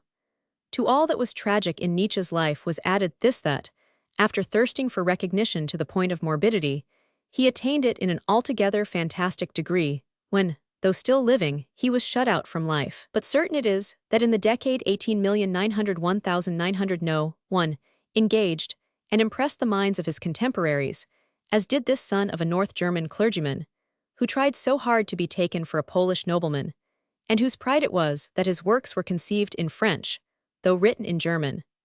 The little weaknesses of his character were forgotten in the grandeur of the style he imparted to his life and his production. To be able to explain Nietzsche's rapid and overwhelming triumph, one would want the key to the secret of the psychological life of our time. He bewitched the age, though he seems opposed to all its instincts. The age is ultra-democratic. He won its favor as an aristocrat. The age is born on a rising wave of religious reaction. He conquered with his pronounced irreligion. The age is struggling with social questions of the most difficult and far-reaching kind. He, the thinker of the age, left all these questions on one side as of secondary importance. He was an enemy of the humanitarianism of the present day and of its doctrine of happiness. He had a passion for proving how much that is base and mean may conceal itself beneath the guise of pity, love of one's neighbor and unselfishness. He assailed pessimism and scorned optimism. He attacked the ethics of the philosophers with the same violence as the thinkers of the 18th century had attacked the dogmas of the theologians. As he became an atheist from religion, so did he become an immoralist from morality. Nevertheless, the Voltairians of the age could not claim him, since he was a mystic, and contemporary anarchists had to reject him as an enthusiast for rulers and castes. For all that, he must in some hidden way have been in accord with much that is fermenting in our time, otherwise it would not have adopted him as it has done. The fact of having known Nietzsche, or having been in any way connected with him, is enough at present to make an author famous more famous, sometimes, than all his writings have made him. What Nietzsche, as a young man, admired more than anything else in Schopenhauer and Richard Wagner was the indomitable energy with which they maintained their self-reliance in the midst of the hue and cry raised against them by the whole cultured world. He made this self-reliance his own, and this was no doubt the first thing to make an impression. In the next place, the artist in him won over those to whom the aphorisms of the thinker were obscure. With all his mental acuteness, he was a pronounced lyricist. In the autumn of 1888, he wrote of Heine, how he handled German. One day it will be said that Heine and I were without comparison the supreme artists of the German language. One who is not a German is but an imperfect judge of Nietzsche's treatment of language. But in our day, all German connoisseurs are agreed in calling him the greatest stylist of German prose. He further impressed his contemporaries by his psychological profundity and abstruseness. His spiritual life has its abysses and labyrinths. Self-contemplation provides him with immense material for investigation, and he is not content with self-contemplation. His craving for knowledge is a passion. Covetousness he calls it. In this soul there dwells no unselfishness. On the contrary, an all-desiring self that would see by the help of many as with its own eyes and grasp as with its own hands. This soul of mine would even choose to bring back all the past and not lose anything that might belong to it. What a flame is this covetousness of mine! The equally strong development of his lyrical and critical qualities made a fascinating combination. But it was the cause of those reversals of his personal relations which deprive his career, in much the same way as Soren Kierkegaard's, of some of the dignity it might have possessed. When a great personality crossed his path, he called all his lyricism to arms, and with clash of sword on shield, hailed the person in question as a demigod or a god. Schopenhauer and Richard Wagner. When later on he discovered the limitations of his hero, his enthusiasm was apt to turn to hatred, and this hatred found vent without the smallest regard to his former worship. This characteristic is offensively conspicuous in Nietzsche's behavior to Wagner. But who knows whether this very lack of dignity has not contributed to increase the number of Nietzsche's admirers in an age that is somewhat undignified on this point. In the last period of his life, Nietzsche appeared rather as a prophet than as a thinker. He predicts the Superman, and he makes no attempt at logical proof, but proceeds from a reliance on the correctness and sureness of his instinct, convinced that he himself represents a life-promoting principle and his opponents one hostile to life. To him, the object of existence is, everywhere, the production of genius. The higher man in our day is like a vessel in which the future of the race is fermenting in an impenetrable way, and more than one of these vessels is burst or broken in the process. But the human race is not ruined by the failure of a single creature. Man, as we know him, is only a bridge, a transition from the animal to the Superman. What the ape is in relation to man, a laughingstock or a thing of shame, that will man be to the Superman. Hitherto, every species has produced something superior to itself. Nietzsche teaches that man too will and must do the same. He has drawn a conclusion from Darwinism which Darwin himself did not see. In the last decade of the 19th century, Nietzsche and Tolstoy appeared as the two opposite poles. Nietzsche's morality is aristocratic as Tolstoy's is popular, individualistic as Tolstoy's is evangelical. It asserts the self-majesty of the individual, where Tolstoy's proclaims the necessity of self-sacrifice. In the same decade, Nietzsche and Ibsen were sometimes compared. Ibsen, like Nietzsche, was a combative spirit and held entirely aloof from political and practical life. A first point of agreement between them is that they both laid stress on not having come of small folk. Ibsen made known to me in a letter that his parents, both on the father's and the mother's side, belonged to the most esteemed families of their day in Skien in Norway, related to all the patrician families of the place and country. Skien is no world city, and the aristocracy of Skien is quite unknown outside it. But Ibsen wanted to make it clear that his bitterness against the upper class in Norway was in no wise due to the rancor and envy of the outsider. Nietzsche always made it known to his acquaintances that he was descended from a Polish noble family, although he possessed no pedigree. His correspondents took this for an aristocratic whim, all the more because the name given out by him, Niski, by its very spelling betrayed itself as not Polish. But the fact is otherwise. The true spelling of the name is Nicky, and a young Polish admirer of Nietzsche, Mr. Bernard Charlotte, has succeeded in proving Nietzsche's descent from the Nicky family, by pointing out that its crest is to be found in a signet which for centuries has been an heirloom in the family of Nietzsche.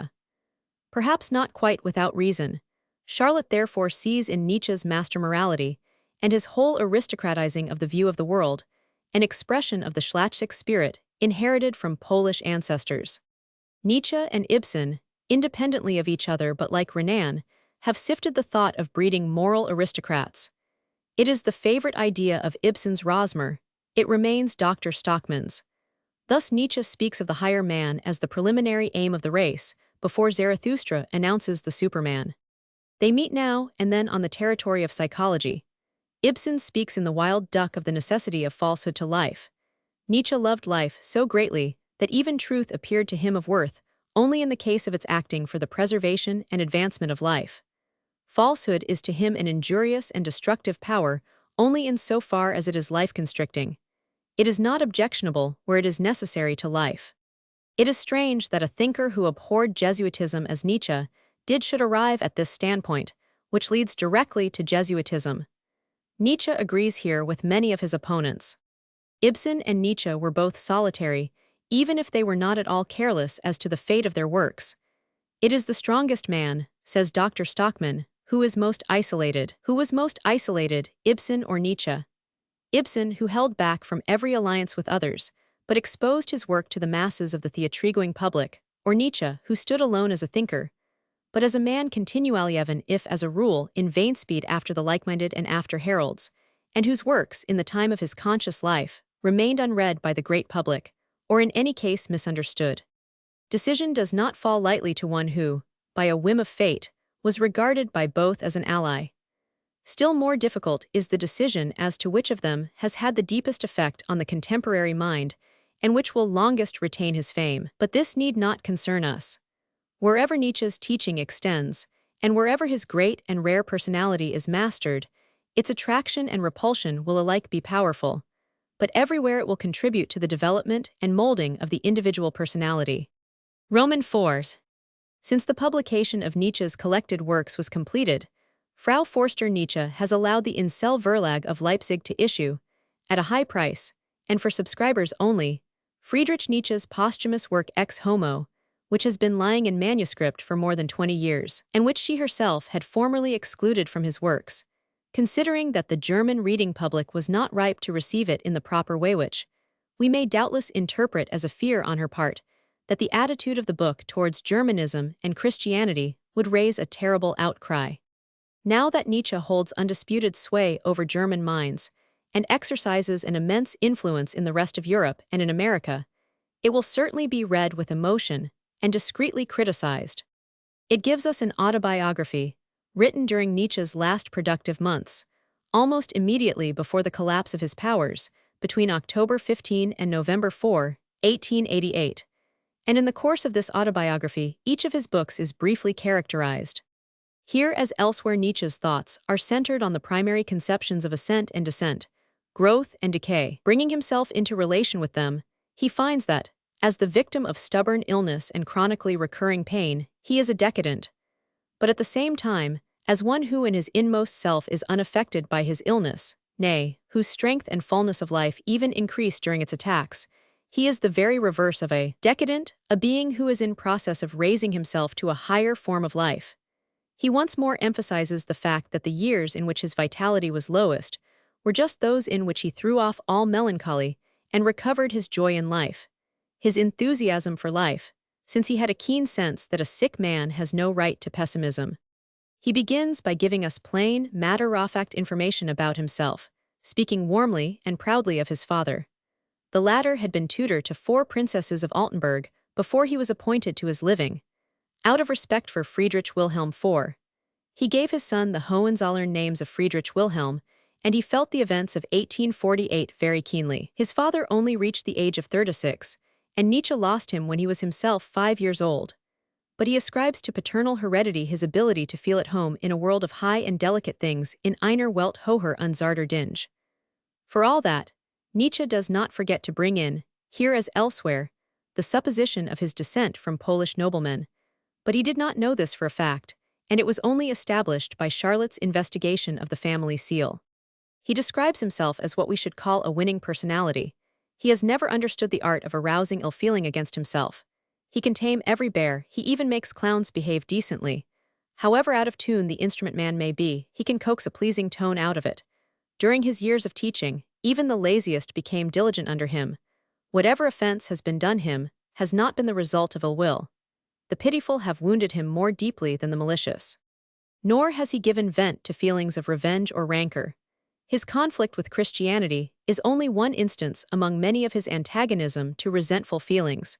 It is an altogether different matter that his very nature is that of a warrior. But he confers distinction on the objects of his attacks, and he has never waged war on private individuals, only on types.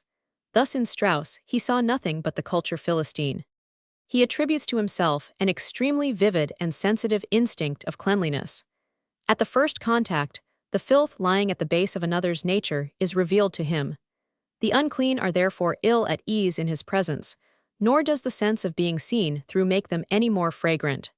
And with true psychology, he adds that his greatest danger means to his spiritual health and balances loathing of mankind. The loathing of mankind is doubtless the best modern expression for what the ancients called misanthropy. No one knows what it is till he has experienced it. When we read, for instance, in our youth of Frederick the Great that in his later years he was possessed and fettered by contempt for men, this appears to us an unfortunate peculiarity which the king ought to have overcome. For of course he must have seen other men about him besides those who flattered him for the sake of advantage. But the loathing of mankind is a force that surprises and overwhelms one, fed by hundreds of springs concealed in subconsciousness. One only detects its presence after having long entertained it unawares. Nietzsche cannot be said to have overcome it. He fled from it, took refuge in solitude, and lived outside the world of men, alone in the mountains among cold, fresh springs. And even if he felt no loathing for individuals, his disgust with men found a collective outlet, since he entertained, or rather worked up, a positive horror of his countrymen, so powerful that at last it breaks out in everything he writes. It reminds us dimly of Byron's dislike of Englishmen, Stendhal's of Frenchmen, and Heine's of Germans, but it is of a more violent character than Stendhal's or Heine's, and it has a pathos and contempt of its own. He shows none of it at the outset. In his first book, The Birth of Tragedy, he is no less partial to Germany than Heine was in his first, romantically Teutonic period. But Nietzsche's development carried him with a rush away from Germanism, and in this last book of his, the word German has become something like his worst term of abuse. He believes only in French culture. All other culture is a misunderstanding. It makes him angry to see those Frenchmen he values most infected by German spirit. Thus Taine is, in his opinion, corrupted by Hegel's influence. This impression is right insofar as Hegel deprived Taine of some of the essentially French element which he originally possessed, and of which certain of his admirers before now have painfully felt the loss. But he overlooks the effect of the study of Hegel in promoting at the same time what one might call the extension of Taine's intellectual horizon. And Nietzsche is satisfied with no narrower generalization of the case than this. Wherever Germany extends, she ruins culture. As though to make sure of wounding German national pride, he declares that Heinrich Heine not Goethe gave him the highest idea of lyric poetry, and that as concerns Byron's Manfred, he has no words, only a look, for those who in the presence of this work dare to utter the name of Faust. The Germans, he maintains in connection with Manfred, are incapable of any conception of greatness. So uncritical has he become that he puts Manfred above Faust. In his deepest instincts, Nietzsche is now, as he asserts, so foreign to everything German that the mere presence of a German retards his digestion. German intellect is to him indigestion. It can never be finished with anything. If he has been so enthusiastic in his devotion to Wagner, if he still regards his intimate relationship with Wagner as the most profound refreshment of his life, this was because in Wagner he honored the foreigner, because in him he saw the incarnate protest against all German virtues. In his book, The Case of Wagner, he had already hinted that Richard Wagner, the glory of German nationalism, was of Jewish descent, since his real father seems to have been the stepfather, Jair. I could not have survived my youth without Wagner, he says. I was condemned to the society of Germans and had to take a counterpoison. Wagner was the counterpoison. Here, by way of exception, he generalizes his feeling. We who were children in the 50s, he says, necessarily became pessimists in regard to the concept German.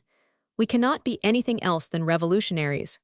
And he explains this expression thus: we can assent to no state of affairs which allows the canting bigot to be at the top. Höffding's protest against the use of the word radicalism applied to Nietzsche, in Modern Philosopher, is thus beside the mark. Wagner was a revolutionary, he fled from the Germans. And Nietzsche adds, as an artist, a man has no other home than Paris city, which, strangely enough, he was never to see. He ranks Wagner among the later masters of French Romanticism. Delacroix, Berlioz, Baudelaire wisely says nothing about the reception of Wagnerian opera in Paris under the Empire. In everything, Nietzsche now adopts the French standpoint, old and narrow French standpoint that, for instance, of the elderly Voltaire towards Shakespeare. He declares here, as he has done before, that his artist's taste defends Molière, Corneille and Racine, not without bitterness nicht ohne Ingrim against such a wild Wust genius as Shakespeare. Strangely enough, he repeats here his estimate of Shakespeare's Caesar as his finest creation, weak as it is. My highest formula for Shakespeare is that he conceived the type of Caesar. It must be added that here again, Nietzsche assents to the unhappy delusion that Shakespeare never wrote the works that bear his name. Nietzsche is instinctively certain that they are due to Bacon, and, ignoring repeated demonstrations of the impossibility of this fatuous notion, he supports his conjecture by the grotesque assertion that if he himself had christened his Zarathustra by a name not his own, be Wagner's, for instance, a cumen of 2,000 years would not have sufficed to guess who was its originator. No one would have believed it possible that the author of Human, all too human, had conceived the visions of Zarathustra. He allows the Germans no honor as philosophers. Leibniz and Kant were the two greatest clogs upon the intellectual integrity of Europe. Just when a perfectly scientific attitude of mind had been attained, they managed to find byways back to the old ideal. And no less passionately does he deny to the Germans all honor as musicians. A German cannot know what music is. The men who pass as German musicians are foreigners, Slavs, Croats, Italians, Dutchmen, or Jews. I am Pole enough to give up all other music for Chopin except Wagner's Siegfried Idyll, some things of Liszt, and the Italians Rossini and Pietro Gasti. By this last name, he appears to mean his favorite disciple, Koslitz, who wrote under the pseudonym of Peter Gast. He abhors the Germans as idealists. All idealism is falsehood in the face of necessity. He finds a pernicious idealism in Henrik Ibsen too, that typical old maid, as well as in others whose object it is to poison the clean conscience, the natural spirit of sexual love. And he gives us a clause of his moral code, in which, under the head of vice, he combats every kind of opposition to nature, or if fine words are preferred, every kind of idealism. The clause runs, preaching of chastity is a public incitement to unnatural practices. All depreciation of the sexual life, all sullying of it with the word impure, is a crime against life itself, is the real sin against the Holy Spirit of life. Finally, he attacks what he calls the licentiousness of the Germans in historical matters. German historians, he declares, have lost all eye for the values of culture. In fact, they have put this power of vision under the ban of the empire. They claim that a man must in the first place be a German, must belong to the race. If he does, he is in a position to determine values or their absence. The Germans are thus the moral order of the universe in history. Compared with the power of the Roman Empire, they are the champions of liberty. Compared with the 18th century, they are the restorers of morality and of the categorical imperative. History is actually written on Imperial German, and anti-Semitic Linesand Herr von Treitschke is not ashamed of himself. The Germans have on their conscience every crime against culture committed in the last 4 centuries. As Nietzsche in his later years was never tired of asserting, they deprived the Renaissance of its meaning, they wrecked it by the Reformation. That is, by Luther, an impossible monk who, owing to his impossibility, attacked the Church, and in so doing restored it. The Catholics would have every reason to honor Luther's name. And when, upon the bridge between 2 centuries of decadence, a force majeure of genius and will revealed itself, strong enough to weld Europe into political and economic unity, the Germans finally, with their wars of liberation, robbed Europe of the meaning of Napoleon's existence, a prodigy of meaning. Thus they have upon their conscience all that followed, nationalism, the Nevros national from which Europe is suffering, and the perpetuation of the system of little states, of petty politics. Last of all, the Germans have upon their conscience their attitude to himself, their indifference, their lack of recognition, the silence in which they buried his life's work. The Germans are bad company, and although his autobiography ends with a poem in which he affects a scorn of fame, that coin in which the whole world pays, but which he receives with gloved hands and tramples underfoot with loathing, yet his failure to win renown in Germany during his lifetime contributed powerfully to foster his antipathy. The exaltation that marks the whole tone of the work, the unrestrained self-esteem which animates it, and is ominous of the near approach of madness, have not deprived ex homo of its character of surpassing greatness.